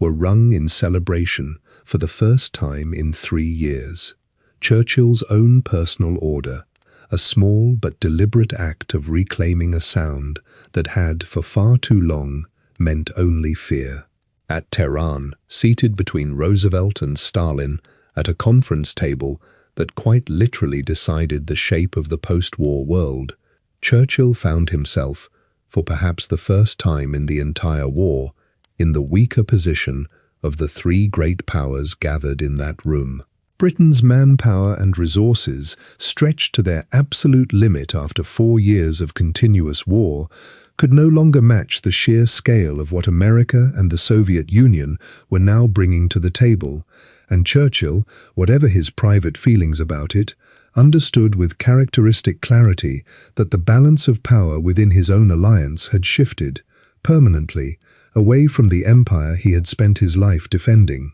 He pressed his case anyway, arguing for strategies in the Mediterranean and the Balkans that might have altered the post-war map of Eastern Europe considerably, and was overruled, more than once, by an American president increasingly focused on the most direct route to Berlin, and a Soviet leader who had his own, very different plans for the territory his armies were about to occupy on the way there. His first wartime visit to Moscow, in August 1942, had come at one of the lowest points of the entire alliance, when Churchill was obligated to travel personally to deliver news Stalin did not want to hear, that the long-promised Second Front in Western Europe, which Soviet forces desperately needed to relieve the pressure of fighting the bulk of the German army, virtually alone, would not materialize that year after all. The meetings were tense, at moments openly hostile,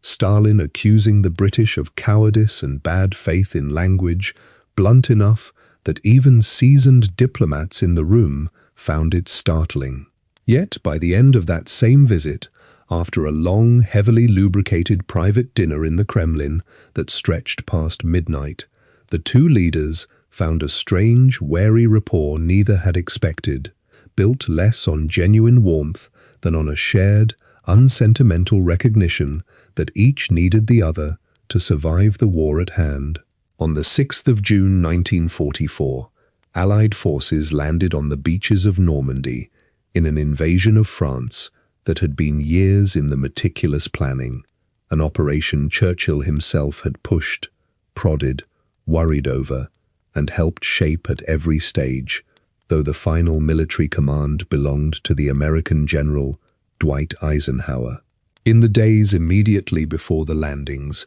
Churchill moved through the marshalling camps along England's southern coast, reviewing troops who would, within hours, be crossing the Channel into the largest amphibious assault ever attempted, many of whom he understood with the same clear-eyed honesty that had marked his entire conduct of the war, would not survive the beaches they were about to storm. He watched the invasion fleet gather in the Channel from a coastal vantage point, an armada that stretched, by some estimates, further than the eye could see in every direction, ships of every size and description drawn from across the free world, waiting for the tide and the weather to align on a single, irreversible morning. He had wanted, characteristically, to observe the landings from a ship in the Channel himself, and had to be talked out of it, reportedly overruled only by the direct intervention of King George VI, who informed Churchill that if the Prime Minister insisted on going, the King himself would have to go as well, a piece of royal logic that finally, and only barely, persuaded Churchill to remain safely in England. He did manage, several days later, once the beachhead was secure, to cross the Channel and set foot on French soil himself, walking a stretch of the very beach the invasion had crossed, watching the enormous logistical machine still pouring men and equipment ashore, satisfying at last the restless need he had carried through the entire war to witness, firsthand, the ground his decisions had shaped. Through the months that followed, the brutal fighting across France, the near disaster of the German counter-offensive in the Ardennes forest that winter, the grinding final advance into the heart of Germany itself, Churchill remained a constant driving presence, traveling to the front lines in France within days of the initial landings, insisting on seeing the war he had directed for so long with his own eyes, refusing, even now, in his 70th year, to simply direct events from behind a desk in London. The strain of those final war years showed itself in ways both large and small. Those who traveled with him to the wartime conferences at Tehran and Yalta noted a man who could still, at a moment's notice, summon the full theatrical force of his younger self, commanding a room, dominating a negotiation, reducing a hostile point to rubble with a single perfectly timed phrase, and who could, within the same day, subside into a visible, bone-deep exhaustion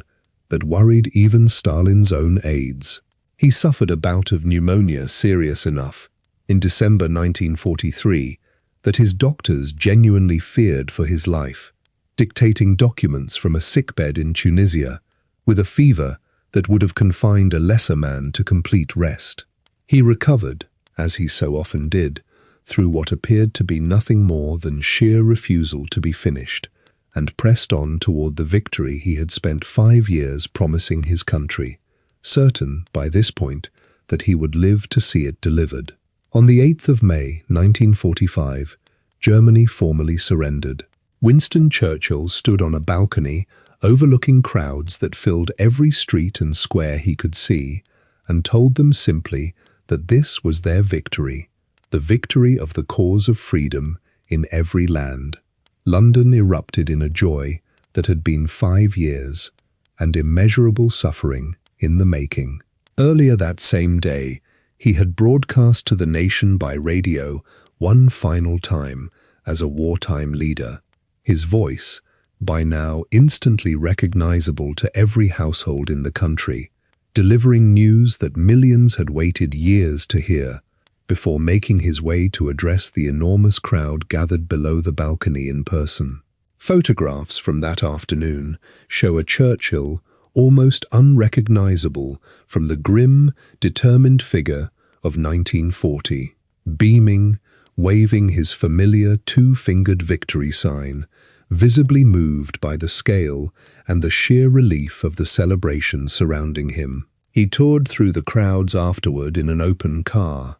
the cheering following him for miles through streets that, only months earlier, had still been absorbing German bombs, a single unbroken procession of gratitude that he would later describe as among the most moving experiences of his entire life. He had done what almost no one, including at moments Churchill himself, had believed possible in the desperate spring of 1940. He had led his country, alone at first and utterly unbowed, through the greatest danger it had faced in 1,000 years, and out the other side, into victory. In the weeks and months following victory in Europe, as the full, systematic horror of Nazi concentration camps became public knowledge through newsreel footage and photographs that shocked even hardened wartime audiences, Churchill's own private view hardened considerably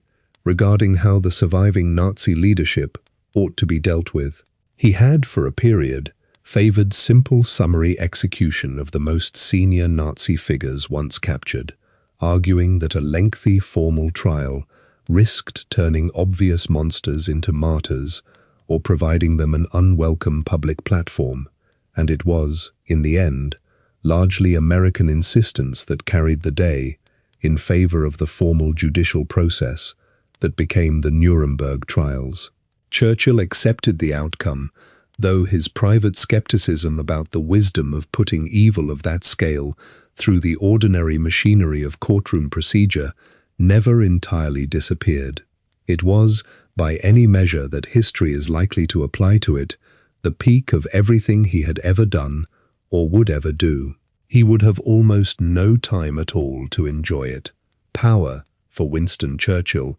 had never been free. The war he had just won had been paid for in a currency far more terrible than money, and some of that bill had passed, quietly, invisibly, through his own hands. Consider first the weight he carried simply as a human being making decisions that killed people, night after night, year after year, for 5 relentless years. Churchill was not a man who could distance himself from the human cost of his own strategy through comfortable abstraction. Those who worked closely with him described a man who wept more than once at the casualty reports laid before him each morning. Genuine tears, not performed for effect, for young men he had never met and never would, sent to their deaths by decisions he alone ultimately had to make. He suffered throughout much of his adult life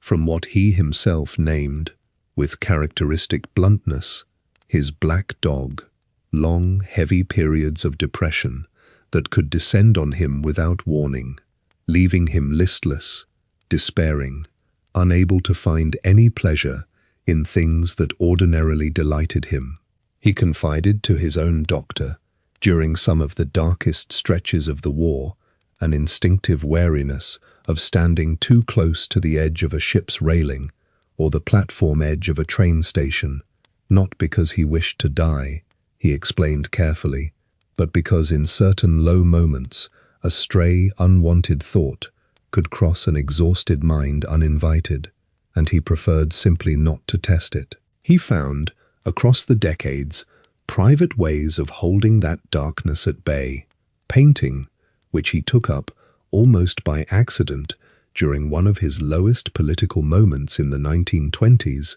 and pursued with real passion for the rest of his life, producing hundreds of canvases of the landscapes and light he loved. He described discovering painting almost as a form of rescue. In the depths of the Dardanelles disgrace, watching his political career apparently collapse around him,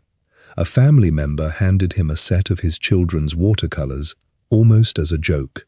and Churchill, staring at a blank canvas for the first time in his life, found something in the act of mixing color and applying it to canvas that quieted, for hours at a stretch, the restless, self-critical churn of his own mind in a way that almost nothing else ever managed. He wrote an entire small book on the subject years later, Painting as a Pastime, describing the particular mental relief of a hobby that demanded total concentration on something entirely outside politics, war, or ambition, a rare, guarded space in which he was answerable to no one, competing with no one, simply arranging light and shadow on a canvas for the private pleasure of doing it. He painted throughout his life, in the south of France, in Morocco, in the gardens of Chartwell, producing several hundred works in total, a handful of which he considered good enough to exhibit,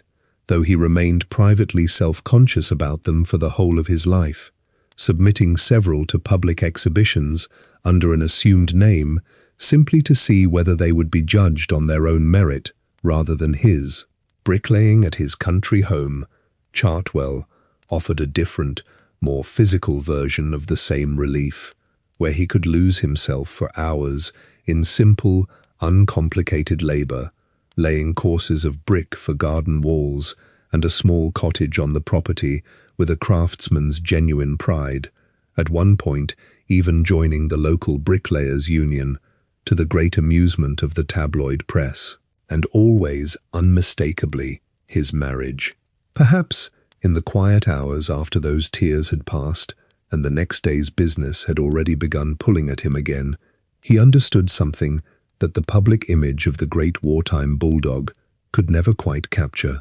That leadership of this kind is not a single, unbroken performance of strength, but an unending negotiation between the part of a person that must appear certain, for the sake of everyone depending on that certainty, and the part that is never certain at all. He carried both halves of himself through every single day of the war, and told almost no one, beyond his innermost circle, just how much the carrying cost him. His wife, Clementine, whom he had married in 1908, was in many respects the steadiest and most essential partnership of his entire life,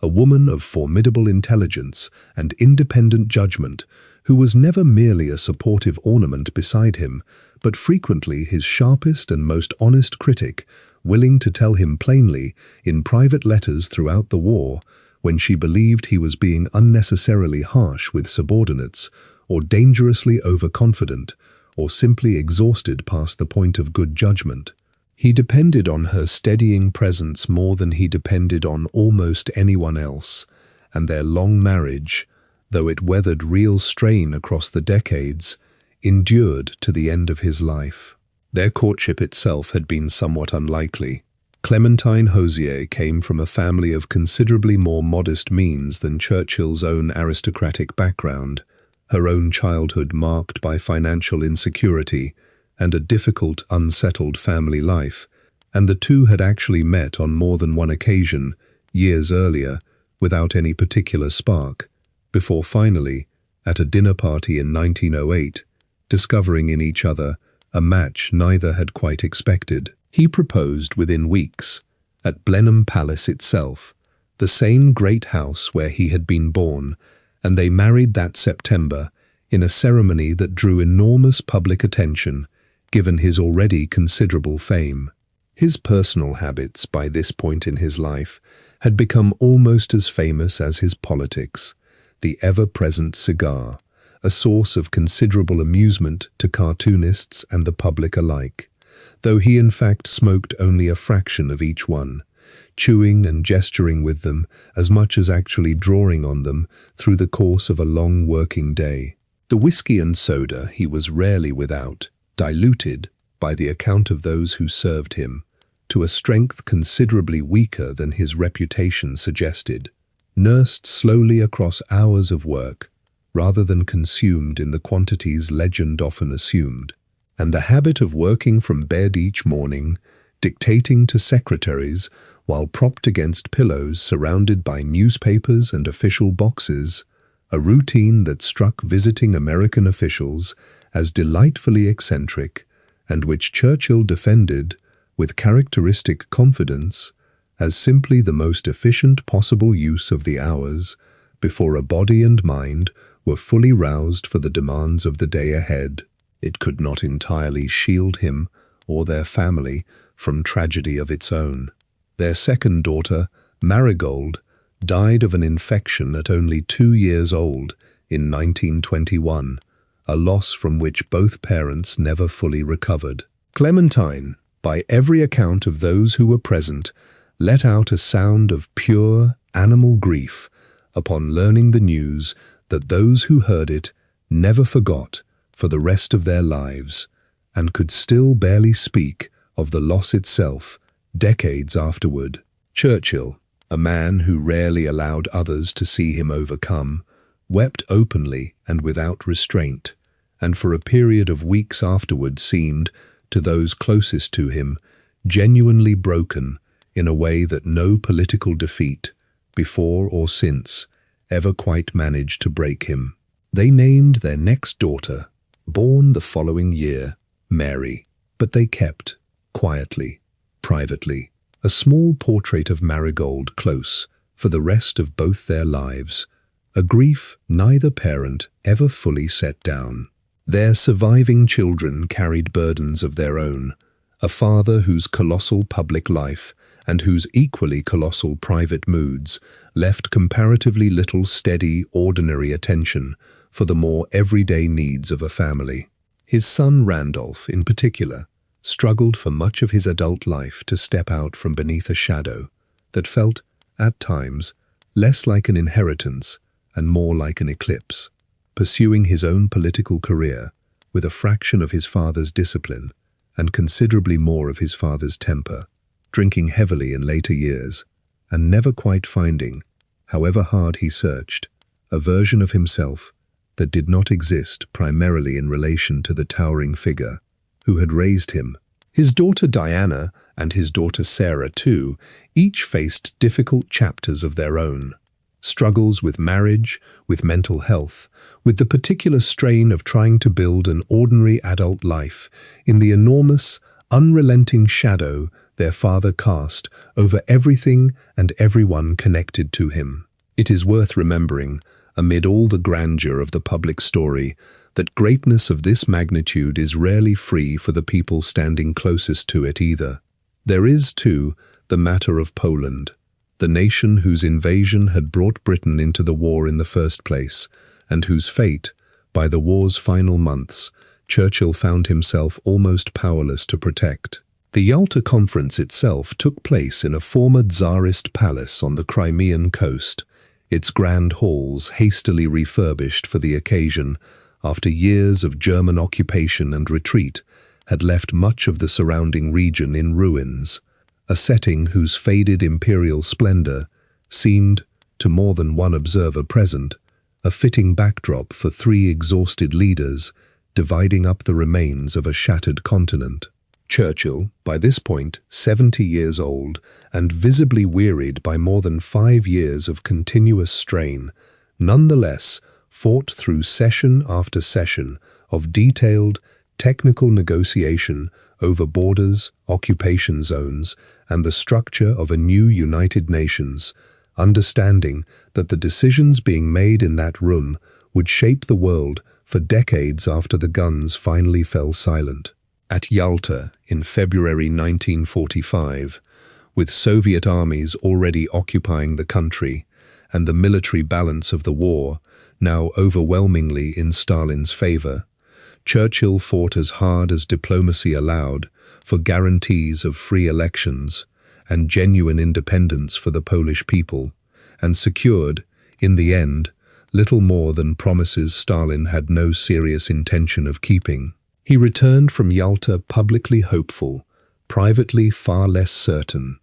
and within 2 years watched Poland disappear behind exactly the kind of Soviet domination he had gone to that conference specifically hoping to prevent. It was a defeat of an entirely different character than Gallipoli or the 1945 election, not a mistake of his own making, but a limit of what even total victory could actually secure, a reminder that the world he had fought so hard to save from one tyranny was already, by 1945, sliding under the shadow of another one, largely beyond his power to stop. And there were decisions made under the crushing pressure of total war, whose moral weight history has continued to examine and to debate ever since. In 1943, a devastating famine swept through Bengal, in British-administered India, ultimately killing an estimated 2 to 3 million people.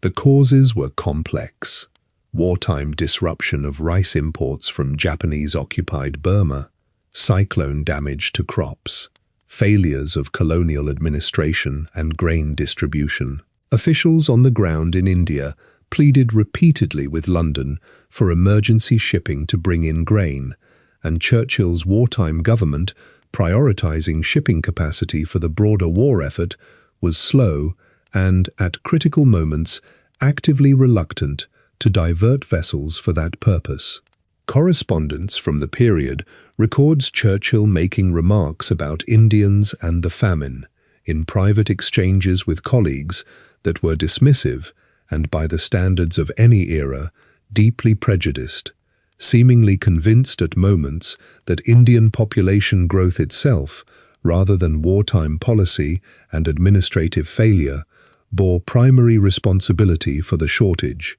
Some food aid was eventually authorized, and Churchill's defenders point out, not unreasonably, that Britain itself was fighting for its survival, with shipping stretched to the absolute breaking point across every ocean in the world. But the balance of evidence assembled by historians in the decades since suggests that faster, more determined action from London could have significantly reduced the death toll, and that Churchill's own attitude toward Indian suffering, revealed most starkly in these private exchanges, fell well short of the moral clarity he brought to the fight against fascism in Europe. It remains one of the gravest stains on his record, one that admirers of his wartime leadership have never been able to simply explain away, and should not try to. There is the bombing campaign against German cities, intensifying through 1943 and 1944, which Churchill authorized and at various points enthusiastically championed as a means of breaking German civilian morale and industrial capacity, a campaign that culminated in February 1945 in the devastating firebombing of Dresden, which killed tens of thousands of civilians in a single catastrophic firestorm. The raid became, almost immediately, a subject of intense controversy, both within Britain and internationally, precisely because it occurred so late in a war whose outcome was, by that point, no longer seriously in doubt, striking a historic city packed with refugees fleeing the advancing Soviet army rather than any obvious center of remaining German military production. Churchill, reading the reports of the devastation in the weeks that followed, sent a memorandum to his military chiefs that came remarkably close to a rebuke, questioning openly whether the continued bombing of German cities, simply for the sake of increasing the terror, served any purpose proportionate to its cost, a document his own chiefs of staff found so politically awkward, given that the strategy had been pursued with his own repeated blessing for years, that they persuaded him to withdraw and soften its language before it was more widely circulated. It stands as one of the rare moments in the war when Churchill's own private conscience appeared to catch up with, and briefly overtake, the momentum of a strategy he himself had helped set in motion. Even Churchill himself, reading the reports afterward, appears to have had private second thoughts about the scale and necessity of that particular raid, so late in a war whose outcome was, by that point, no longer seriously in doubt.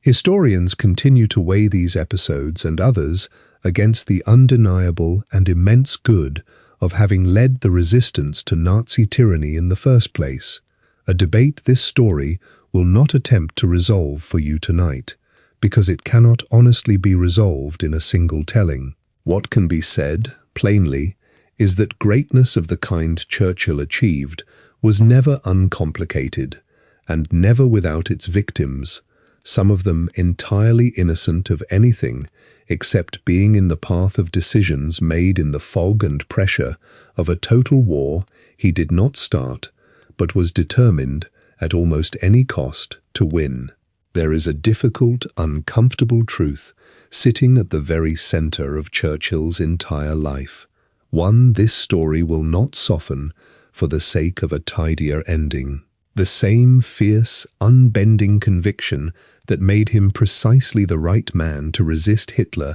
when nearly everyone else wished to compromise was, in other contexts, India chief among them, the very same conviction that blinded him to suffering his own policies helped to cause. He did not hold two separate sets of values, one for the war against fascism and another for the empire he governed. He held one, forged in the century of his birth, certain of British greatness and, at moments, careless of what that greatness required of people who were not British. It is precisely because that conviction saved a continent from tyranny that history has felt obligated to examine, rather than simply forgive, everywhere else it was applied. Then, in July 1945, only weeks after that triumphant balcony appearance above the cheering crowds of London, came a final, staggering blow that Churchill himself never fully anticipated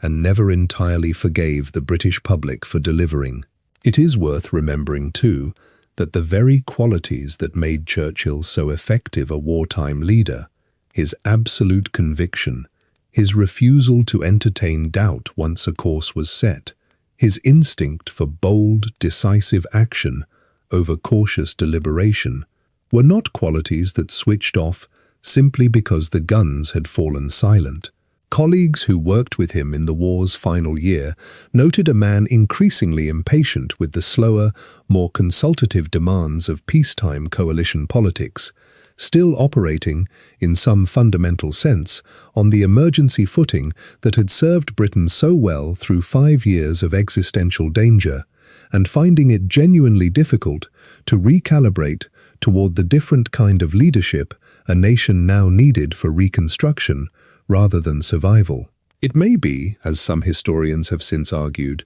that the very same Churchill who was uniquely suited to lead Britain through its darkest hour was, by simple temperament, considerably less suited to lead it through the unglamorous, patient work of rebuilding that followed. a possibility the British electorate may have sensed, even if they could not have articulated it in quite those terms, when they cast their votes that July. A general election had been called, the first in a decade, and Churchill, the undisputed architect of victory, the man whose voice alone had carried a nation through its darkest hour, campaigned confidently, certain that a grateful country would return him to office by an overwhelming margin. Instead, the British public delivered a landslide defeat to Churchill's Conservative Party, handing the Labour Party, under Clement Attlee, one of the largest parliamentary majorities in the country's history. The reasoning, though painful for Churchill to accept,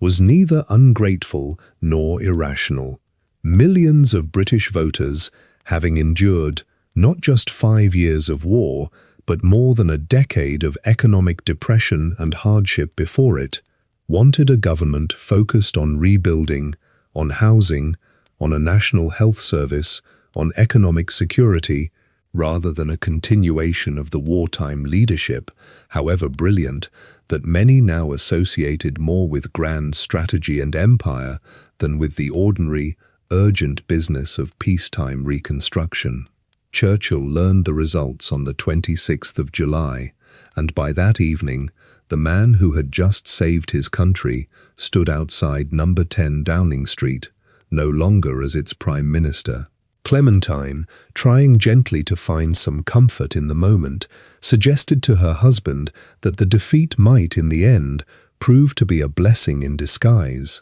Churchill, still raw from the shock of it, is said to have replied that at that particular moment the blessing seemed quite effectively disguised indeed. There is an account, widely repeated by those who were near him in the days after the defeat, of Churchill sitting in near silence at Chequers, the Prime Minister's country residence he was now days away from vacating, staring for long stretches at nothing at all. The extraordinary energy that had carried him through 5 years of war suddenly, visibly, drained out of him. His daughter Mary, watching her father in those days, later described a man who seemed to be grieving not merely the loss of an office,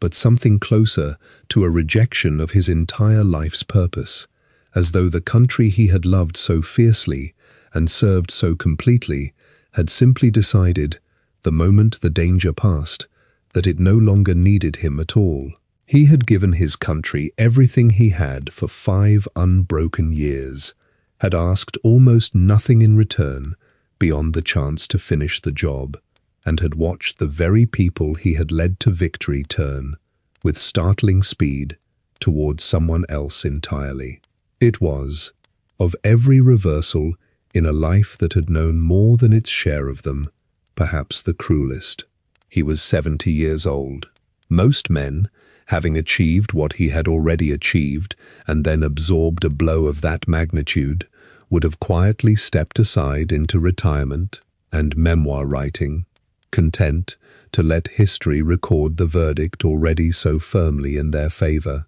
Winston Churchill was not most men. He was not finished yet, not nearly. For 6 years, Winston Churchill served as leader of the opposition, watching from the back benches as the government he had lost to rebuilt Britain along very different lines than his own instincts would have chosen, nationalizing industries, building a national health service, dismantling large portions of the very empire he had spent so much of his life defending and celebrating. Those years were, by Churchill's own private admission to friends, some of the strangest of his entire life. A man who had commanded the fate of nations reduced, suddenly, to the ordinary business of parliamentary opposition, sitting through debates on domestic policy that interested him only marginally, watching ministers he privately regarded as his intellectual inferiors manage the peace that his own leadership had made possible.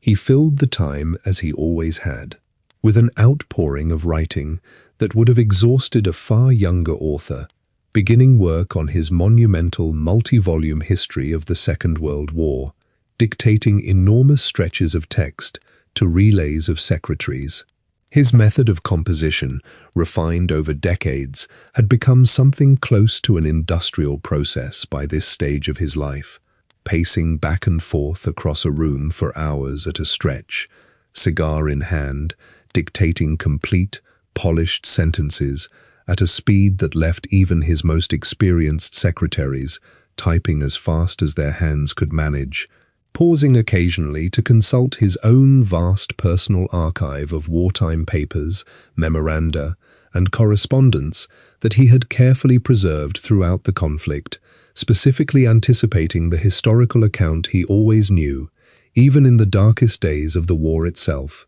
that he would eventually sit down to write. He treated his own memory and his own archive as primary historical sources in their own right, weaving personal recollection and official documentation together into a narrative that read less like a dry official history and more like the sweeping, personal epic of a man who had, after all, been present at almost every consequential decision the story described. The books, when they appeared across the following years, sold in enormous numbers around the world, cemented his version of the war's history as close to the definitive public account, and provided, not incidentally, a very considerable income that helped restore finances his lifelong extravagance had chronically strained. He was, throughout these years, also acutely conscious of his own public image in a way that anticipated, by decades, the kind of media management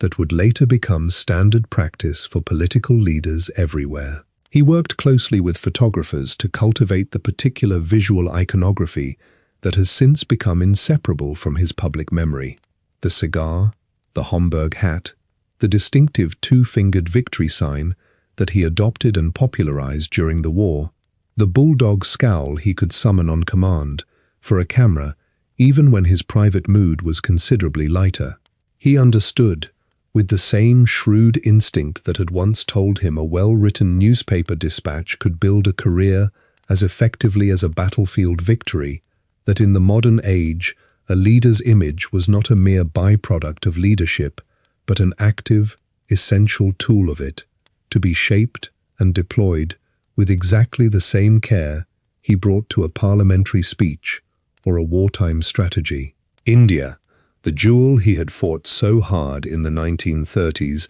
to keep bound to Britain, gained its independence in 1947, partitioned amid horrific violence that Churchill watched unfold with a grief that mixed, uncomfortably, both genuine humanitarian sorrow and a stubborn, undimmed conviction that he had been right all along to resist the process in the first place. He did not disappear from the world stage during these years, quite the opposite. He traveled to America by ship and by train, arriving at a modest college gymnasium in a small Missouri town, far removed from the grand halls of Westminster or the White House. President Truman himself sitting on the platform beside him, the two men having played poker together during the long train journey out from Washington as a way of passing the time. It was, on its surface, an unlikely setting for a speech that would go on to define the geopolitical vocabulary of the following half-century. But Churchill, out of office and free for the first time in years from the constraints of formal diplomacy, used the occasion to say plainly what he had come, through hard experience with Stalin at Tehran and Yalta, to believe beyond any doubt that a new and dangerous divide was falling across a continent barely finished burying its dead from the last one. In March 1946, in that gymnasium in Fulton, Missouri, at the invitation of President Harry Truman, Churchill delivered a speech warning that an iron curtain had descended across the continent of Europe, separating the free nations of the West from the Soviet-controlled states of the East. A phrase and a warning that would come to define the entire Cold War era that followed, delivered by a man no longer even in government, simply because the world had learned, across 5 extraordinary years, that when Winston Churchill warned of a coming danger, it was generally wise to listen. The speech was met, at first, with considerable criticism on both sides of the Atlantic, accused by some of needlessly provoking a wartime ally, of reviving the very kind of confrontational rhetoric the exhausted world had hoped to leave behind. Within a matter of a very few years, as Soviet control tightened across Eastern Europe, exactly as Churchill had warned, that criticism faded almost entirely, replaced by the recognition that the old man in Fulton had simply seen, once again, a little further and a little sooner than everyone standing around him. Then, in 1951, at 76 years old, he did what almost no one else in British political history had ever managed. He returned.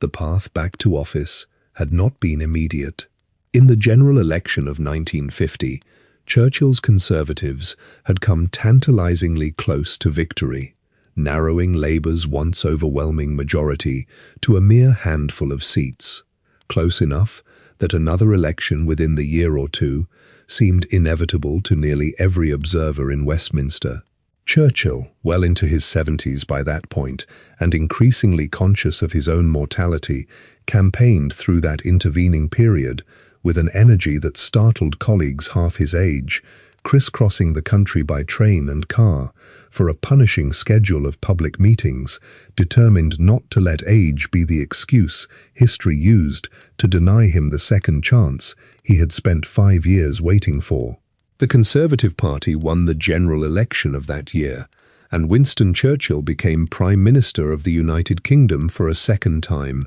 an old man now, visibly slower, his once boundless physical energy finally, unmistakably, beginning to fade. His second premiership was, by his own private assessment, and by the judgment of most historians since, a far quieter and less consequential chapter than his first, a period of largely steady, cautious governance, notable perhaps most of all for Churchill's genuine and largely unsuccessful efforts to ease the growing tensions of the Cold War, to find some way of engaging the new Soviet leadership emerging after Stalin's death in 1953 in meaningful dialogue, a project that consumed much of his remaining energy without ever achieving the breakthrough he hoped for. His health, meanwhile, was failing in ways his government worked hard to keep from the public. He suffered a serious stroke in June 1953,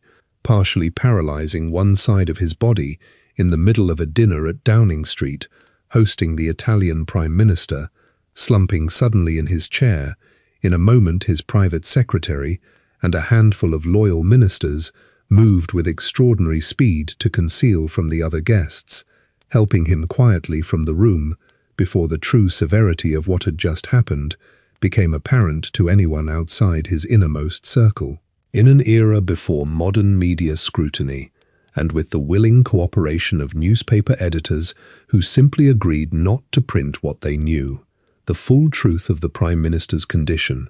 a man who could, for a period of days, barely walk or speak clearly, was kept almost entirely from the British public, an arrangement almost unthinkable by the standards of any later decade. He recovered enough, through sheer determination as much as medical treatment, to resume his duties within weeks, delivering a party conference speech that autumn with barely a trace of his ordeal visible to the audience before him, though those closest to him could see clearly that something essential had been diminished and would not fully return. That same year, 1953, brought one final, glittering honor, the Nobel Prize in Literature, awarded not for any single work, but for the whole extraordinary body of his writing, his multi-volume histories, his memoirs, his wartime speeches themselves treated, quite rightly, as a form of literature in their own right. Too frail by that point in the year to travel to Stockholm for the ceremony himself,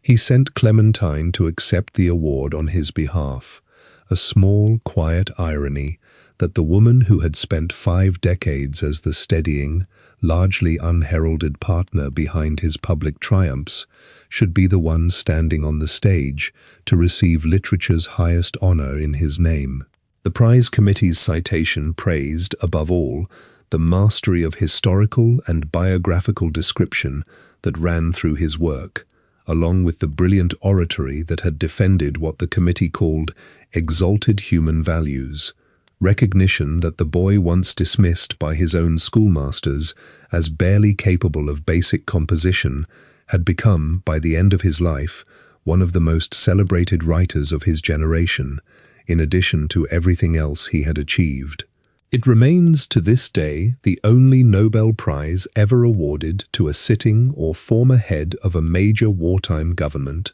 for the sheer literary power of his own written and spoken words. But time, which even the most powerful men cannot ultimately outmaneuver, was closing in. By 1955, at 80 years old, visibly diminished, increasingly aware himself that his judgment and stamina were no longer what the office demanded, Churchill finally, reluctantly, formally resigned as Prime Minister, handing the position to his long-serving deputy, Anthony Eden, in April of that year. The decision to step down had been delayed, by his own private admission, considerably longer than it perhaps should have been, as colleagues and even his own wife gently urged him for well over a year to consider handing over the reins while his reputation still stood at its peak. He resisted for as long as he possibly could, unable to quite let go of an office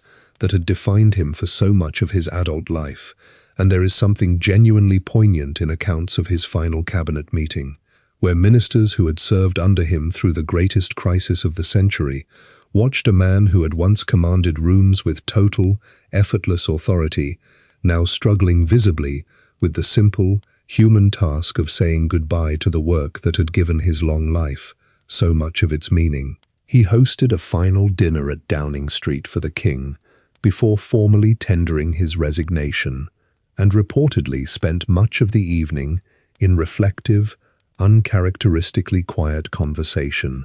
as though already beginning to take his leave of a role he had occupied, on and off, for the better part of 2 decades. He remained a member of Parliament for nearly another decade, a living monument occupying his familiar seat in the House of Commons, though increasingly frail, increasingly quiet, watching a world continue changing around him. The old empire he had loved and fought for, steadily dissolving, a new generation of leaders rising, who had known him, if at all, only as history, rather than as a living contemporary force. There is something quietly moving in the image of those final Commons years. The man whose voice had once filled that same chamber with the words that carried a nation through its darkest hour, now sitting mostly in silence on the benches he had occupied, on and off, for well over half a century, watching debates he no longer had the energy to join, occasionally still rising for a brief intervention that could, even then, still command the room's full attention the moment he began to speak, before subsiding again into the quiet of very old age. His final years were quiet ones, spent mostly at Chartwell, painting when his hands still allowed it, tending the goldfish ponds and garden walls he had built himself decades earlier, surrounded by Clementine and the surviving members of his family, the black dog of depression, a familiar, manageable companion by now, rather than the crushing weight it had sometimes been in his younger years. Even his old political rivals by this stage had largely set aside the sharper edges of old disagreements. Clement Attlee, the very man who had defeated him so decisively in 1945 and led the government that dismantled so much of what Churchill had spent his life defending, spoke of him in later years with a genuine respect that went well beyond the ordinary courtesies of retired political life, acknowledging plainly that Britain and the wider world owed Churchill a debt that no subsequent political disagreement could ever meaningfully diminish. It is one of the quieter, more humane footnotes of the entire story. Two men who had fought each other with real conviction across the ballot box, coming, in old age, to a shared and settled understanding of what each had actually contributed to the century they had lived through together. He received visitors from around the world who came simply to sit with him for an hour, to shake the hand of a man most of them had grown up believing, quite literally, had saved the free world. And he received them, by most accounts, with a warmth and an old man's patient good humor that surprised people who had only ever known the wartime bulldog of newsreel and photograph. In January 1965, following a series of strokes, Winston Churchill died at his London home at the age of 90, on the same date, the 24th of January, that his own father had died exactly 70 years earlier. He had suffered the stroke that would prove fatal several days earlier, slipping gradually out of consciousness as his family gathered around him, keeping a quiet vigil that the entire country, informed daily of his declining condition through careful medical bulletins, seemed to share in some collective sense. Crowds gathered silently outside his London home in the last days, standing in the cold January air, simply to be near him, and newspapers around the world had, by that point, already prepared the obituaries and retrospectives they had been quietly updating for years. Aware that a death of this magnitude would require coverage on a scale reserved for almost no one else of his generation. When the end finally came, in the early morning hours, it came peacefully, surrounded by the family who had shared, in their own varied and complicated ways, the entire astonishing arc of his life. Britain gave him a funeral, fit for a king. By his own specific instruction, planned and refined over years in advance under the code name Operation Hope Not, Churchill's state funeral, held on the 30th of January 1965, became one of the largest gatherings of world leaders and dignitaries the century had yet seen. Representatives from over 100 nations, crowds lining the London streets in numbers not witnessed since his own wartime victory parades 2 decades before. Snow fell lightly over the city that morning, as the gun carriage bearing his coffin moved slowly through streets he had walked as a young MP, as a disgraced former minister, and as the wartime leader who had once stood among the rubble of these very neighborhoods, promising people it would not always be this dark. Big Ben, silenced for the day, stood mute above a city that had, in its own way, grown up alongside him, across 9 decades of change, almost too vast to comprehend. From horse-drawn carriages and empire at its absolute height, to jet aircraft, television broadcasts, and a nuclear age he had lived just long enough to witness and to worry over. As his coffin passed down the River Thames by barge, the massive dockside cranes of London's working docks, manned by ordinary labourers who had lived through the Blitz he once walked among, dipped slowly in salute, one after another, a spontaneous gesture of respect from working people that would have meant, to a man who always understood himself as a servant of the common citizen, at least as much as a servant of empire, as much as any ceremony arranged by kings. He is remembered, correctly, as the man who stood alone against Hitler when so many others had already concluded that accommodation, or defeat, was the only realistic path forward. The voice that convinced an exhausted, frightened island nation that it could, and must, keep fighting, at a moment in history when the alternative would very likely have meant the permanent triumph of one of the most murderous regimes the world has ever produced. He is remembered, too, with the fuller, more complicated honesty that any complete accounting of a life this long and this consequential demands, as a man capable of real prejudice as well as real principle, of catastrophic misjudgment as well as visionary foresight, a man whose finest hour existed alongside decisions, in India and elsewhere, that caused genuine and lasting suffering to people his own wartime rhetoric of freedom never fully seemed to include. His name and image have, in the decades since his death, been claimed by an enormous range of causes and arguments, often contradicting one another entirely, invoked as a symbol of resolute leadership in moments of national crisis, cited as a cautionary example in debates over empire and its legacies, quoted, frequently out of context, by politicians of nearly every persuasion seeking to borrow some fraction of his rhetorical authority for causes he himself might not have recognized or endorsed.